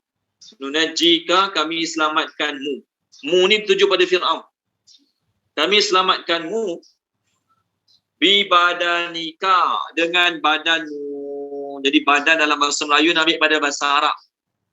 Badan tu lain pula. Badan kita ni, body kita ni ambil pada bahasa Arab ni lah badan. Okey. Jisim boleh, jasad boleh, semua ambil pada bahasa Arab. Badan, jisim, jasad, semua ambil perkataan bahasa Arab. Li badanika, dengan badanmu. Li agar ataupun supaya takuna engkau menjadi li bagi man orang yang khalfaka di belakangmu ayatan satu tanda, ayatan sesuatu tanda. Wa dan inna sesungguhnya kasiran kebanyakan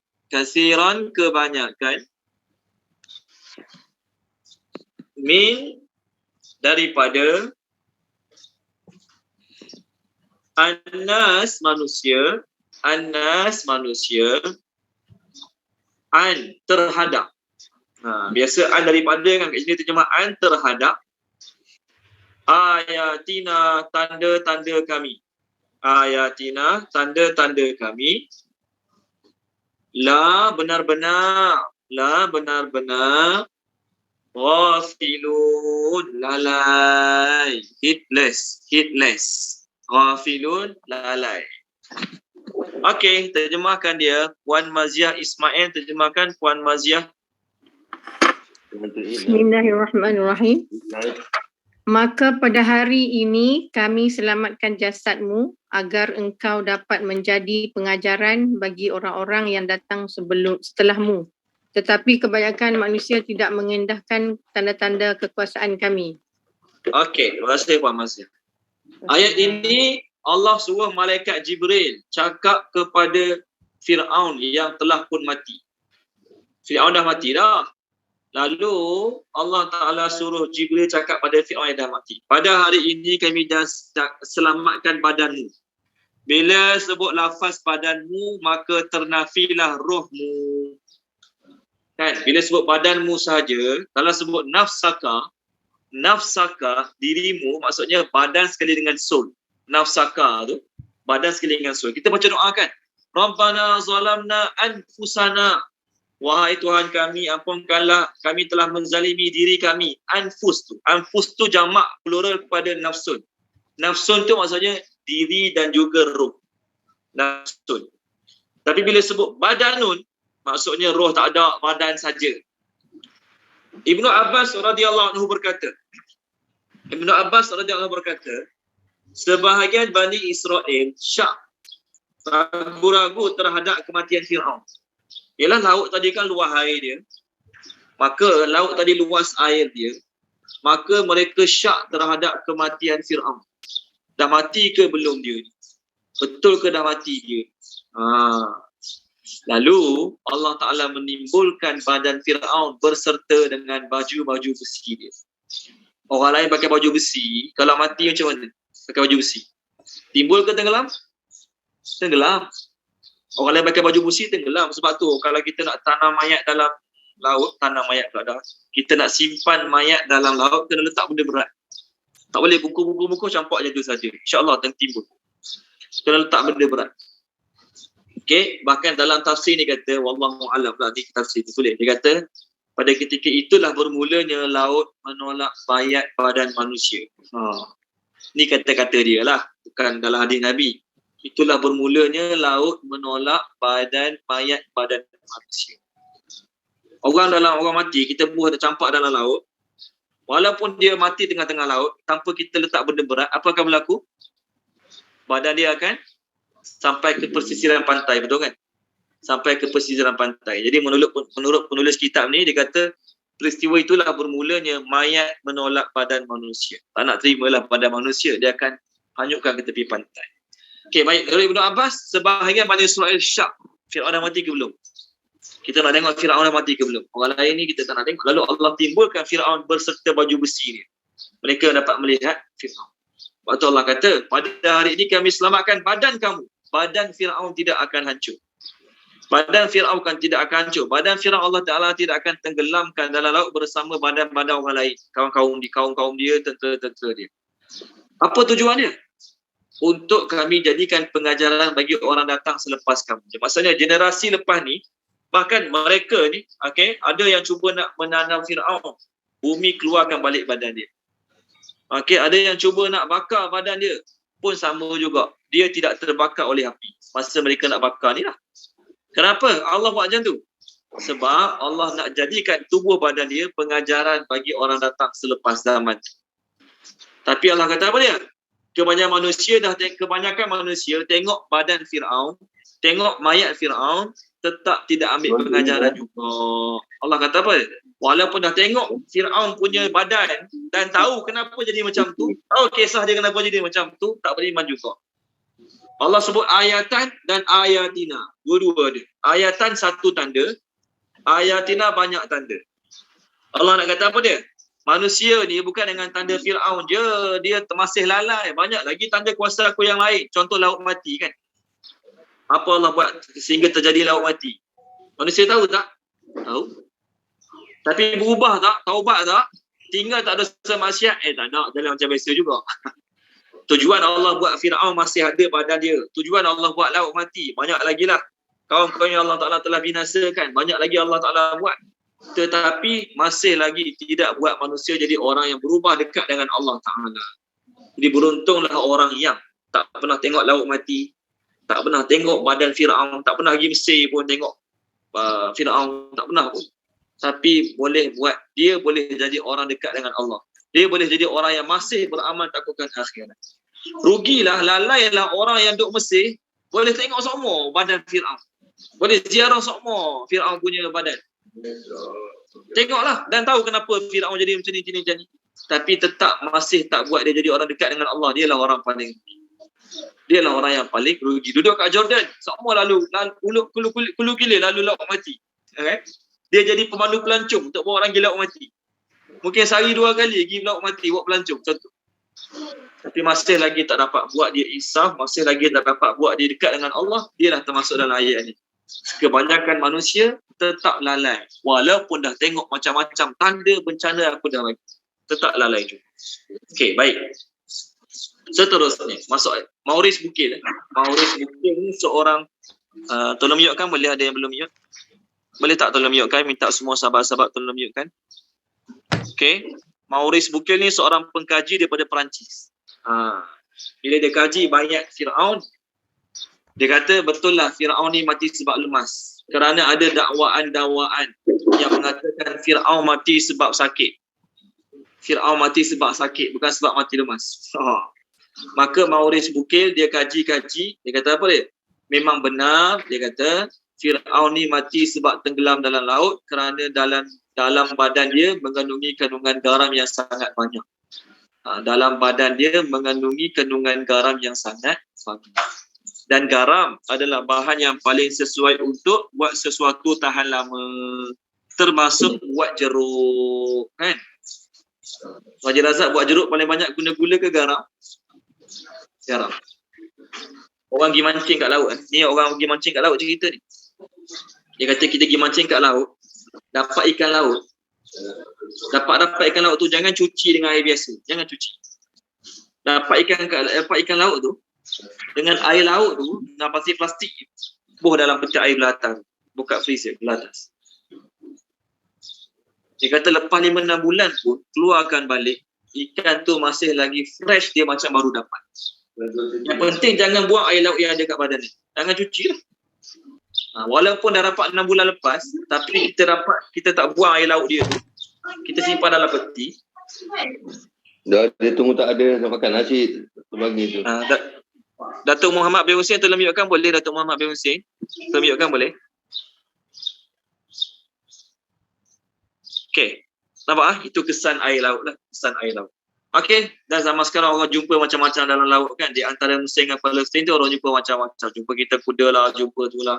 Itu semua bukti-bukti menunjukkan kebenaran yang Allah Ta'ala telah binasakan mereka dalam laut.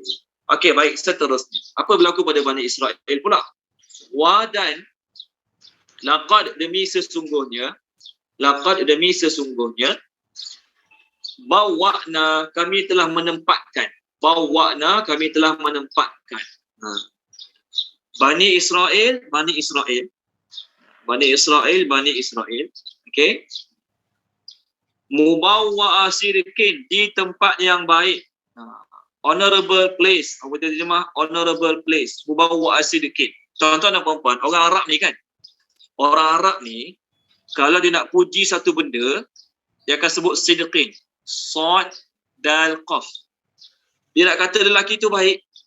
Ikutkan sad, dal, qaf ni benar kan? Benar. Sadaqallahul azim. Sadaqah tu benar. Dia nak puji orang tu baik, dia kata apa dia? Rajulun sidqun. Jadi lelaki yang baik ni.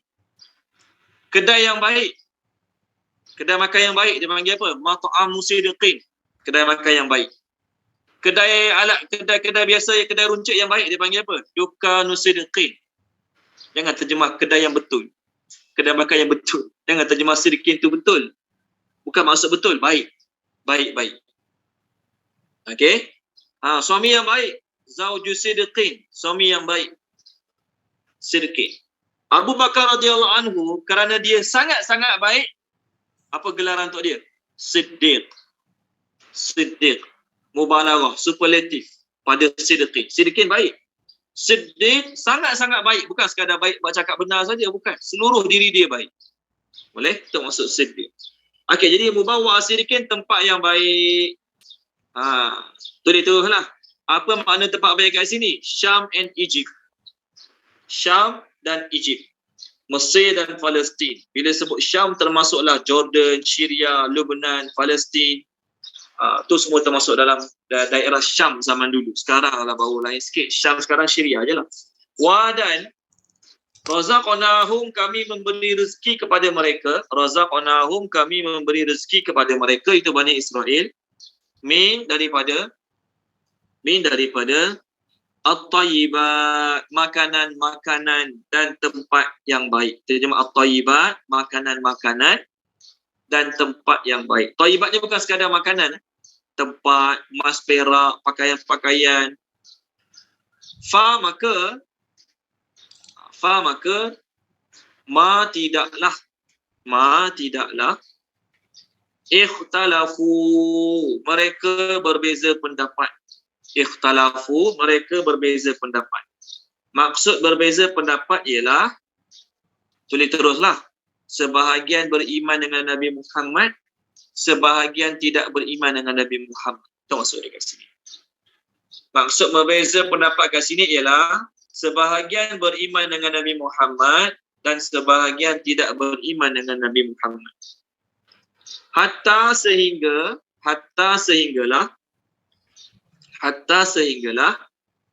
ja'ahum datang kepada mereka al-ilm, pengetahuan. Okey, terjemahkan ayat baru kita. Tolong terjemahkan dia.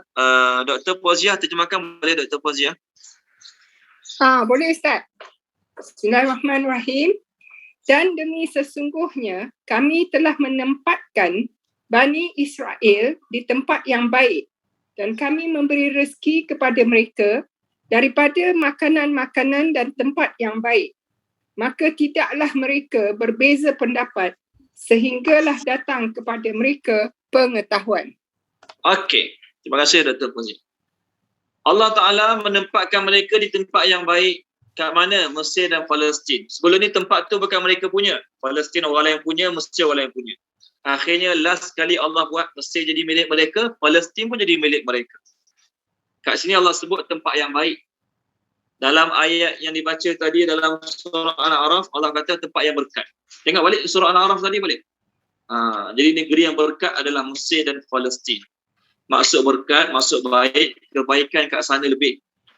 Apa tanda kebaikan kat sana lebih? Daripada dua tempat ni banyak lahir para nabi. Daripada dua tempat ni banyak lahir alim ulama. Buku surat 166 tadi. Tengok buku surat 166 ayat bawah sekali. Tadi kita dah baca dah. Ulang balik. Allah sebut wa awrathna al-qauma alladhina kanu yustad'afuna masyariqal ard wa magharibaha allati barakna fiha. And we inherit the people of Bani Israel, those who they were oppressed. Eastern part of area, the earth, and western part of area, Egypt and Sham city, that we have blessed in it. Tempat yang kami telah berkati, Mesir dan Egypt. Mesir dan Egypt. Tempat kami berkati. Sebab tu Allah bersumpah dengan 3 tempat paling berkat kat muka bumi. Allah bersumpah dengan 3 tempat paling berkat kat muka bumi. Apa dia? Wattini wazzaitun wa turi sinin wa hadzal baladil amin. Demi pokok tin, pokok zaitun. Kat mana? Palestin. Tempat yang banyak pokok tin dan pokok zaitun. Tempat berkat lah tu. Pokok tin zaitun banyak. Kat lain pun boleh. Cuma tak sesubur. Tak sesubur dan tak sehebat di Palestin. Syria lah sekarang. Di Syam. Syria, Palestin sekarang. Syam. Syria, Palestin, Jordan, Lebanon tu semua. Kemudian waktu risinin di Tursina. Tempat kedua berkat Tursina. Tempat Nabi Musa terima wahyu daripada Allah Ta'ala. Tempat ketiga, wahadal baladil amin, negeri Mekah. Mekah. Jadi Allah bersumpah dengan tempat yang berkat, lagi berkat dan lagi berkat. Nampak dalam surah At-Tin tu lah. Wattini wa zaitun, Syam. Negeri Syam. Waturi sinin, Tursina, tempat Nabi Musa terima wahyu daripada Allah. Wa hadzal baladil amin, negeri Makkah. Apa maksud berkat? Maksud berkat adalah lebih kebaikan. Tempat lain pun berkat juga. Tapi bila sebut berkat, maksudnya kebaikannya lebih. Bulan Ramadan dipanggil Al-Mubarak. Bulan Ramadan diberkati. Apa maksud Ramadan Al-Mubarak? Bulan yang kebaikan padanya lebih. Bulan-bulan lain pun baik juga. Bulan Zulhijjah baik, bulan Muharram baik. Okey. Saya lupa nak terangkan. Tenggelamnya Fir'aun dalam laut tadi dan tentera-tenteranya pada tanggal 10 Muharram. Fir'aun dan orang-orang dia mati dalam laut tadi pada tanggal 10 Muharram. Sebab tu masa Nabi dengan sahabat-sahabat hijrah ke Madinah, mereka tengok orang-orang Yahudi Madinah berpuasa pada 10 Muharram, Ashura berpuasa. Maka Nabi tanya, kenapa kamu puasa pada hari ini? Mereka pun jawab, pada hari ini, hari kami diperbebaskan daripada perhambaan oleh Fir'aun. Maka Nabi Muhammad kata apa dia? Nahnu ahaqqu bi Musa minkum. Kami lagi patut memuliakan Musa daripada kamu. Maka Nabi katakan sahabat-sahabat, sumu, berpuasalah. Nabi pun sarankan kita berpuasa pada tanggal 10 Muharram. Boleh tak puasa 10 Muharram saja? Boleh. Puasa 10 Muharram saja boleh. Dapat pahala sunnah. Nabi suruh buat. Tapi siapa puasa 10 dan 11 ataupun 9 dan 10 dapat afdal. Okey. So, pertama dapat pahala sunnah. Yang kedua dapat pahala menyalahi perbuatan Yahudi. Siapa puasa 10 saja, 9 tak puasa, 11 tak puasa Muharram lah ni, dapat pahala sunnah, Nabi suruh. Tapi siapa yang puasa 9, 10 ataupun 10, 11 dapat pahala 2 hadis Nabi. Pertama, hadis Nabi suruh puasa hari tersebut. Yang kedua, Nabi suruh menyalahilah kamu dengan amalan-amalan orang Yahudi. Jadi tak ada masalah siapa nak puasa 10 saja. Okey, tak ada masalah siapa nak puasa 9, 10 ataupun 10, 11, tak jadi masalah. Okey, baik. Allah kata dalam ayat ini, kami telah menempatkan Bani Israel di tempat yang baik, iaitu Mesir dan Palestin. Lalu mereka tidaklah berbeza pendapat. Mereka ni berbeza pendapat sejak zaman Nabi Musa masih hidup lagi. Apa perbezaan pendapat mereka mula-mula? Mereka berbeza pendapat dalam menentukan ya ke tak ya, lembu tu Tuhan Musa ataupun bukan. Mereka ni, kan saya kata tadi, mereka pinjam barang-barang perhiasan orang Kipti untuk nak kahwin. Lalu masa lari pun bawa lari sekali. Bila bawa lari barang kemas yang banyak, berat, susah, betul kan? Lalu Nabi Musa pergi jumpa Allah, Samiri bagi idea buruk. Oleh kerana susah bawa barang kemas banyak-banyak, kita buat emas, kita buat patung daripada barang kemas. Tengok surah Taha boleh? Tolong baca dia surah Taha. Tuan Imam Hilmi tolong baca boleh, Tuan Imam Hilmi?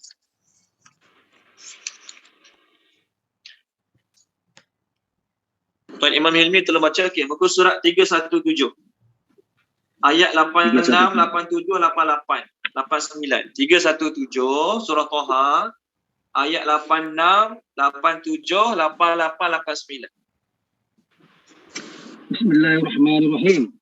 Kemudian Musa kembali kepada kaumnya dengan marah dan bersedih hati. Dia iaitu Musa berkata, wahai kaumku, bukankah Tuhanmu telah menjanjikan kepadamu suatu janji yang baik? Adakah terlalu lama masa perjanjian itu bagimu, atau kamu menghendaki kemurkaan Tuhan menimpamu? Mengapa kamu melanggar perjanjian dengan aku? Ayat 87. Mereka berkata, kami tidak melanggar perjanjian ini dengan kemahuan kami sendiri, tetapi kami harus membawa beban yang berat daripada perhiasan kaum Firaun itu. Kemudian kami melemparkannya ke dalam api, dan demikian pula Samiri melemparkannya. Okey, Tuan Imam Hilmi sebentar. Tengok ni. Kemudian Tuan Imam Hilmi sebentar je, lepas ni sambung lagi. Bani Israel jawab, kami terpaksa bawa bebanan barang-barang perhiasan yang berat. Barang apa ni? Barang emas tadilah yang mereka pinjam daripada orang Kipti, orang Fir'aun tadi. Lalu Samiri bagi idea, kita buat patung. Barang emas ni nak bawa susah, kita campak dalam api buat patung. Patung lembu Samiri. Teruskan Tuan Imam. 2 ayat lagi. Ayat 88. Kemudian daripada lubang api itu, dia iaitu Samiri mengeluarkan patung anak lembu yang bertubuh dan bersuara untuk mereka, maka mereka berkata, inilah Tuhanmu dan Tuhannya Musa. Tetapi dia iaitu Musa telah lupa. Ayat 89, maka tidakkah mereka perhatikan bahawa patung anak lembu itu tidak dapat memberi jawapan kepada mereka dan tidak berkuasa menolak kemudaratan maupun mendatangkan manfaat kepada mereka. Okey. Ayat Terima kasih Tuan Imam Ilmi. Dan Cukup. Cukup. Yang tu cukup. Okey. Terima kasih. Okey, tolong tunjukkan balik Tuan Imam. Tolong tunjukkan balik. Okey.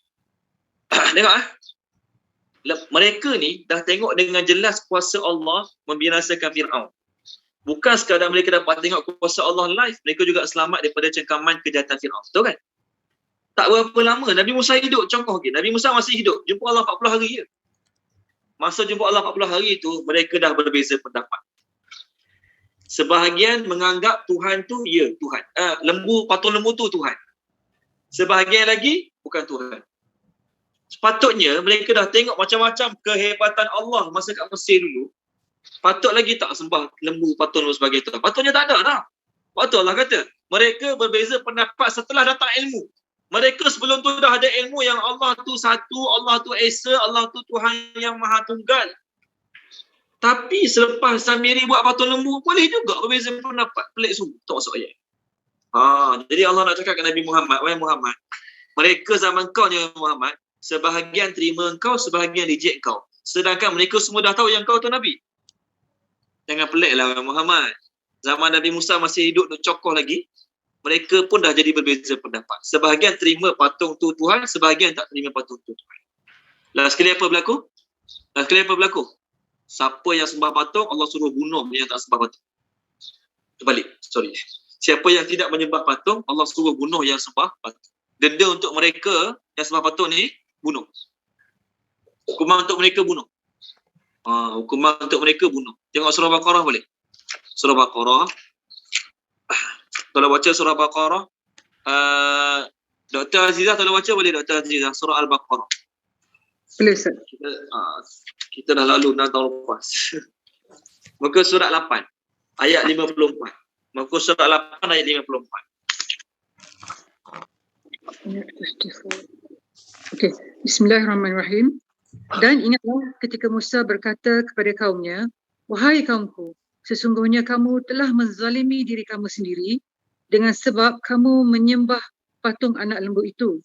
Maka bertaubatlah kepada Allah yang menciptakan kamu dan bunuhlah diri kamu. Yang demikian itu lebih baik bagi kamu di sisi Allah yang menciptakan kamu, supaya Allah menerima taubat kamu itu. Sesungguhnya dialah yang maha penerima taubat lagi maha penyayang. Okey. Terima kasih Dr. Azizah. Tengok. Siapa sembah lembu hukuman dia apa? Bunuh. Teruk ni hukuman nak taubat dia kena bunuh. Kalau kita ini ada orang murtad sembah benda pelik-pelik, suruh taubat je lah. Taubat selesai masuk Islam balik, taubatnya selesai. Tapi mereka, Allah nak terima taubat mereka, hukuman untuk mereka bunuh. Nu'man Ali Khan, saya terdengar lah kuliah Nu'man Ali Khan, masa dia cerita pasal ni, kenapa hukuman untuk orang sembah lembu bunuh? Jawapan dia, Allah Ta'ala akan membinasakan, mematikan kaum-kaum yang telah tengok mujizat, pilih untuk jadi kafir juga. Sebab tu hukum bunuh. Nabi Soleh, kaum Nabi Soleh kan, mereka minta dia tengok mujizat. Allah bagi unta seekor, keluar ke batu, siap munting lagi unta tersebut. Mereka dah tengok mujizat. Pilih nak jadi kafir juga. Allah azab binasakan. Samalah juga, kenapa hukum untuk mereka bunuh? Kenapa hukum untuk mereka yang taubat ni kena bunuh? Sebab mereka dah tengok mujizat, bukan satu, berlambak mujizat Nabi Musa mereka tengok. Tongkat jadi ular, laut terbelah, macam-macam mujizat tengok kan. Pilih nak sembah lembu juga, sebab tu hukum untuk mereka bunuh. Ini Nu'man Ali Khan punya point, saya dengar dalam ceramah YouTube. Kenapa kena bunuh? Sebab undang-undang Allah, siapa dah tengok mujizat, pilih nak jadi kafir juga, memang hukum dia Allah binasakan. Orang kafir hari ni, mereka tak nampak mujizat. Betul Allah tak binasakan. Kita cakap Allah Maha Esa, Allah Maha Esa. Dia orang tak tengok mujizat tu. Ada Nabi. Sebab tu Allah tak binasakan dengan hukuman teruk. Tapi orang zaman dulu dah tengok mujizat live kuasa Allah. Pilih nak jadi kafir juga. Memang Allah Ta'ala hentam hancurkan masa tu juga. Okey, baik. Jadi macam mana hukuman bunuh dia? 3 pendapat. Macam mana hukuman bunuh dia? 3 pendapat. Pendapat pertama, orang-orang yang tak menyembah disuruh membunuh orang yang menyembah. Kita abang, kita tak sembah pun patung lembu tu adik kita sembah. Allah suruh kita bunuh adik kita. Bunuh diri kamu maksudnya, kita kena bunuh keluarga kita sendiri yang sembah lembu tersebut. Ingat senang. Mampu ke ayah nak bunuh anak? Abang nak bunuh adik? Maka dalam riwayat Israiliyat mengatakan, pada hari tersebut Allah Ta'ala datangkan awan yang gelap sehingga si tukang bunuh tak perasan siapa yang mereka bunuh. Bayangkan kita nak bunuh nampak adik sendiri, nak bunuh nampak abang sendiri, nak bunuh anak sendiri, sanggup ke? Tegarkah kita melakukan sedemikian? Sanggup kan? Maka Allah datangkan awan yang gelap, mereka pun bunuh dalam keadaan mereka tak nampak siapa mereka. Ini pendapat pertama. Pendapat kedua, bunuhlah diri kamu maksudnya apa dia? Sama-sama geng sembah lembu ni, mereka kena bunuh sama mereka. Killing each other. Kill each other. Yang sembah lembu, sama-sama mereka bagi dua grup. Aku tikam kau, kau tikam aku. Sama-sama bunuh sama-sama mereka. Ini maksud bunuh diri yang kedua. Maksud yang ketiga, setiap orang yang sembah lembu, mereka kena tikam diri mereka masing-masing. Mereka kena bunuh diri mereka masing-masing. Okey, baik. Jadi, mereka boleh jadi differ kat sini setelah datangnya ilmu. Dah ada ilmu. Allah tu Esa, Allah tu Tuhan yang satu, dah ada ilmu. Masih lagi boleh berbeza pendapat. Sehinggalah zaman Nabi Muhammad SAW, mereka ada ilmu tentang Nabi Muhammad. Betul kan? Allah sebut dalam Quran, banyak tempat Allah kata, mereka kenal kamu macam kenal anak mereka. Dalam surah Baqarah ada, muka surat 23 ayat atas sekali. Dalam surah Al-An'am pun ada, ayat 20. Allah sebut, kami, ahli kitab mengenal kamu macam mereka kenal anak mereka sendiri. Seorang ayah tak akan tertukar anak dia, walaupun anak dia pakai baju sekolah yang sama. Dia ambil anak dia balik sekolah, anak dia pakai seluar sekolah sama dengan anak orang lain, baju sekolah sama, kasut sekolah sama, songkok sama, beg sekolah sama, dia tetap tak tertukar mana satu anak dia. Ke ada ayah-ayah tertukar, mana satu anak aku, confused. Kenapa confused? Baju sama cikgu, songkok sama je, mana satu anak saya tak tahu, tak ada orang macam tu. Semua orang boleh cakap anak dia sendiri. Macam itulah juga ahli kitab kenal Nabi. Tapi setelah mereka ada ilmu tentang Nabi Muhammad, mereka tetap differ. Maksud differ apa dia? Sebahagian terima Nabi itu sebagai Nabi, sebahagian reject Nabi tersebut.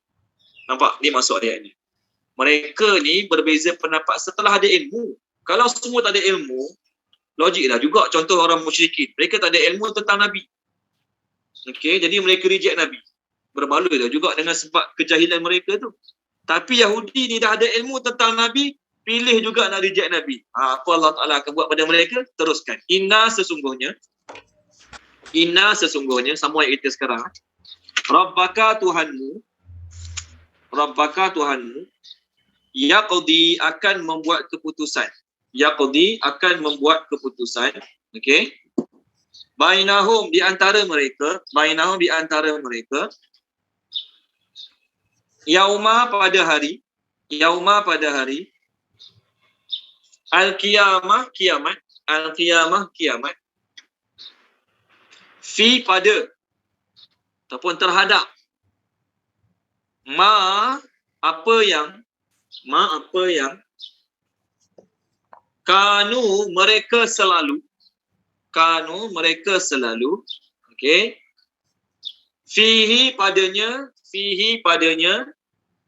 yakhtalifun, differ, berbeza pendapat. Tuan Haji Jamal terjemahkan boleh Tuan Haji Jamal ayat kita sekarang ayat 93.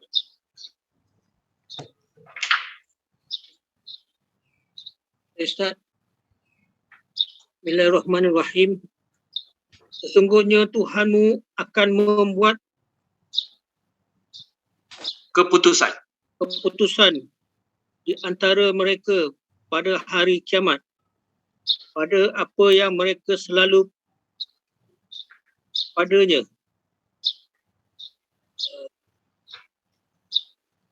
Berbeza pendapat. Okey, baik. Oleh kerana orang Yahudi berbeza pendapat, sampailah ke hari ini, sebagai Yahudi kata Islam betul, sebagai Yahudi kata Islam tak betul. Betul kan? Yahudi yang baik, yang bagusnya, masuk Islam lah bila Nabi Muhammad datang. Yang tak masuk Islam tu, dia kata dia betul. Yang masuk Islam, dia kata dia betul. Maksudnya sesama mereka differ. Orang Yahudi sesama mereka differ kan. So A kata dia betul, B kata dia betul. Ada tak mahkamah dunia yang boleh putuskan? Mahkamah dunia kat USA memutuskan Yahudi yang masuk Islam betul. Yahudi tak masuk Islam tak betul. Tak ada. Tak ada mahkamah akan buat keputusan. Maka yang akan judge adalah Allah. Bila? Hari kiamat nanti. Allah Ta'ala akan judge siapa betul siapa tak betul hari kiamat nanti. Yang tak betul memang tak selamat pada mereka. Okay, baik, selupa nak terangkan. Kenapa mereka differ setelah mereka mengetahui? Kenapa mereka memilih untuk differ setelah mereka mengetahui yang Nabi Muhammad tu Nabi? Jawapan dia dengki. Jawapan dia dengki. Tengok muka surat 52. Hajah Wan Kamsaini ada Tuan Haji Jamal? Ada? Tak ada, Ustaz. Tak ada? Tak ada, dia jaga cucu. Okey, jaga cucu. Baik. Puan Oli, tolong baca Puan Oli. Muka surat 52. Ni ayat biasa ni. Ayat surah Ali Imran ayat 19. Jealousy.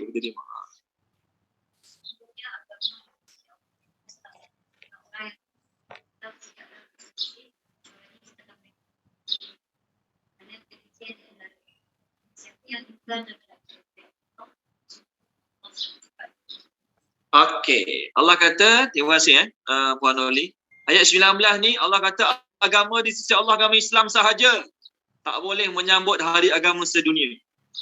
Ada juga orang Islam rajin-rajin selamat hari agama sedunia. Aduh, buat malu sungguh. Syarah pula tu. Okey. Pengikut ramai pula tu. Saya lupa nama dia. Malah nak ingat nama dia. Selamat menyambut hari agama sedunia. Kenapa? Semua agama ajar ajaran yang baik. Ya. Dalam bab akhlak, dalam bab masyarakat, semua agama ajar benda yang baik. Tapi ada agama yang kata Allah ada sekutu, baik juga kan? Allah ada anak, Allah ada isteri, baik juga ke? Tak boleh kata baik. Kalau kita cakap agama tu baik, bahaya akidah kita. Allah sebut agama di sisi Allah adalah agama Islam sahaja. Tidaklah orang diberikan kitab, Yahudi dan Nasrani, berbeza pendapat, melainkan setelah mereka ada ilmu. Kenapa? Kedengkian di antara mereka. Dengki dengan Nabi Muhammad. Kenapa rakyat tu, bangsa Arab jahiliyah tu diberi oleh Allah kenabian. Sedangkan kita bangsa yang mulia. Ni satu, dengki barian. Tuan Faizin ada? Tuan Faizin ada? Tadi ada, dah tak ada? Entah nak sekolah. Okey, baik. Tolong baca dia, tolong baca balik. Puan Nazakiah, tolong baca balik Puan Nazakiah. Puan Zakiah, surah Al-Baqarah. Dengki lagi ni, kita nak refer ayat-ayat dengki. Muka surat apa? Okey, muka surat sekejap. Saya sedang mencari muka surat. Okey. Okey, kerana dengki saya tak jumpa muka surat. Okey, muka surat 17. Muka surat 17 Puan Zakiah, ayat 109. Dengki lagi ni. Ni dengki. Ayat 109. 109. A'udzubillahi minasyaitonirrajim. Ramai dalam kalangan ahli kitab menginginkan sekiranya mereka dapat mengembalikan kamu setelah kamu beriman, menjadi kafir kembali. Kerana rasa dengki dalam diri mereka setelah kebenaran jelas bagi mereka. Maka maafkanlah. Okay, cukup Puan. Terima kasih. Ramai ahli kitab nak buat kamu jadi kafir balik. Sebab apa? Dengki.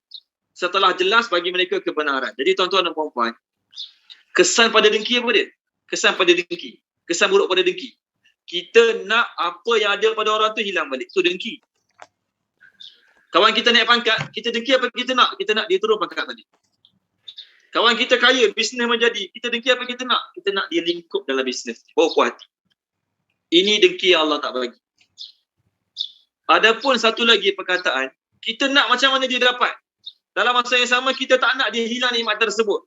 Kawan kita kaya, kawan kita niaga-niaga kaya, contoh. Kita nak kaya macam dia juga. Kita pun tiru macam dia berniaga juga. Dalam masa yang sama, kita tak nak bisnes dia lingkup. Itu namanya ribtah, dibenarkan dalam Islam. Itu namanya ribtah, dibenarkan, tak jadi masalah. Yang jadi masalahnya ialah, kita nak orang tu nikmat dia hilang. Sama ada nikmat tu dapat kat kita ke tak dapat kat kita, tu cerita lain. Yang penting dia tak dapat aku. Aku tak dapat ke aku dapat ke, tu cerita lain. Yang penting dia mesti tak dapat juga. Ni mana dia. Orang Yahudi, dia tak ajak orang Islam masuk Yahudi. Kan ada orang Yahudi ajak orang Islam masuk Yahudi? Tak ada. Dia nak orang Islam tinggalkan balik ajaran Islam. Dia nak kenabian tu tak diamalkan oleh orang Islam. Ini kesan dengki. Jadi orang Yahudi kenapa tak beriman dengan Nabi Muhammad dalam keadaan mereka tahu Nabi Muhammad itu Nabi? Jawapan dia sebab mereka dengki. Maka oleh kerana dengki, tuan-tuan dan puan-puan, Iblis tahu tak dia bersalah? Tahu. Tapi kenapa masih lagi tak nak mengaku kesalahan dia? Dengki. Pengarang tafsir pedoman arwah Dr. Abdul Hayy Abdul Syukur yang kita beli buku dia tafsir pedoman sampai juzuk 6 tu, dia kata apa dalam buku dia? Dosa pertama berlaku kat langit sebab dengki. Dosa pertama berlaku kat bumi sebab dengki. Apa dosa pertama berlaku kat bumi? Qabil bunuh Habil. Sebab dengki ya. Jadi bahaya kalau kita ada dengki, bahaya. Jadi tuan-tuan dan puan-puan, dengki ni kadang-kadang dia datang, kita tak minta pun. Datang. Sama-sama ustaz pun datang dengki. Oh, datuk-datuk ajak ustaz tu dia. Macam ustaz seorang boleh jadi imam. Aku boleh jadi imam juga. Jadi dengki-dengki ni bila datang dalam hati, tak jadi masalah. Tak dianggap dosa lagi. Tapi bila ada tindakan terhadap dengki tersebut, baru Allah kira dosa. Bila ada tindakan terhadap perbuatan dengki dalam hati tu, ada tindakan. Maksudnya kita mula masam muka dengan ustaz tu. Dia pun tak tahu kenapa kita masam muka dengan dia. Ataupun kita mula memburuk-burukkan ustaz tu. Dia dapat naik pangkat sebab dia bondek bos lah, contoh. Ada kata-kata tak baik, ada perbuatan tak baik pada diri kita, berdasarkan dengki, Allah tulis sebagai dosa. Tapi kalau dengki datang dalam hati, tapi kita tak buat tindakan apa-apa, kita buat bodoh je berdasarkan dengki dalam hati, kita tak memburukkan dia, kita tak cakap tak baik tentang dia, maka Allah Ta'ala tak kira apa-apa. Okey, baik. Satu suku. Kita berhenti dulu boleh? Zuhur 127 kan? Sekarang satu suku, kita berhenti dulu. So kita berhenti dulu, kita baca Fatihah sekali, boleh? Kita baca Al-Fatihah sama-sama. Dan kita doa untuk anak kepada Puan Zaleha binti Daud.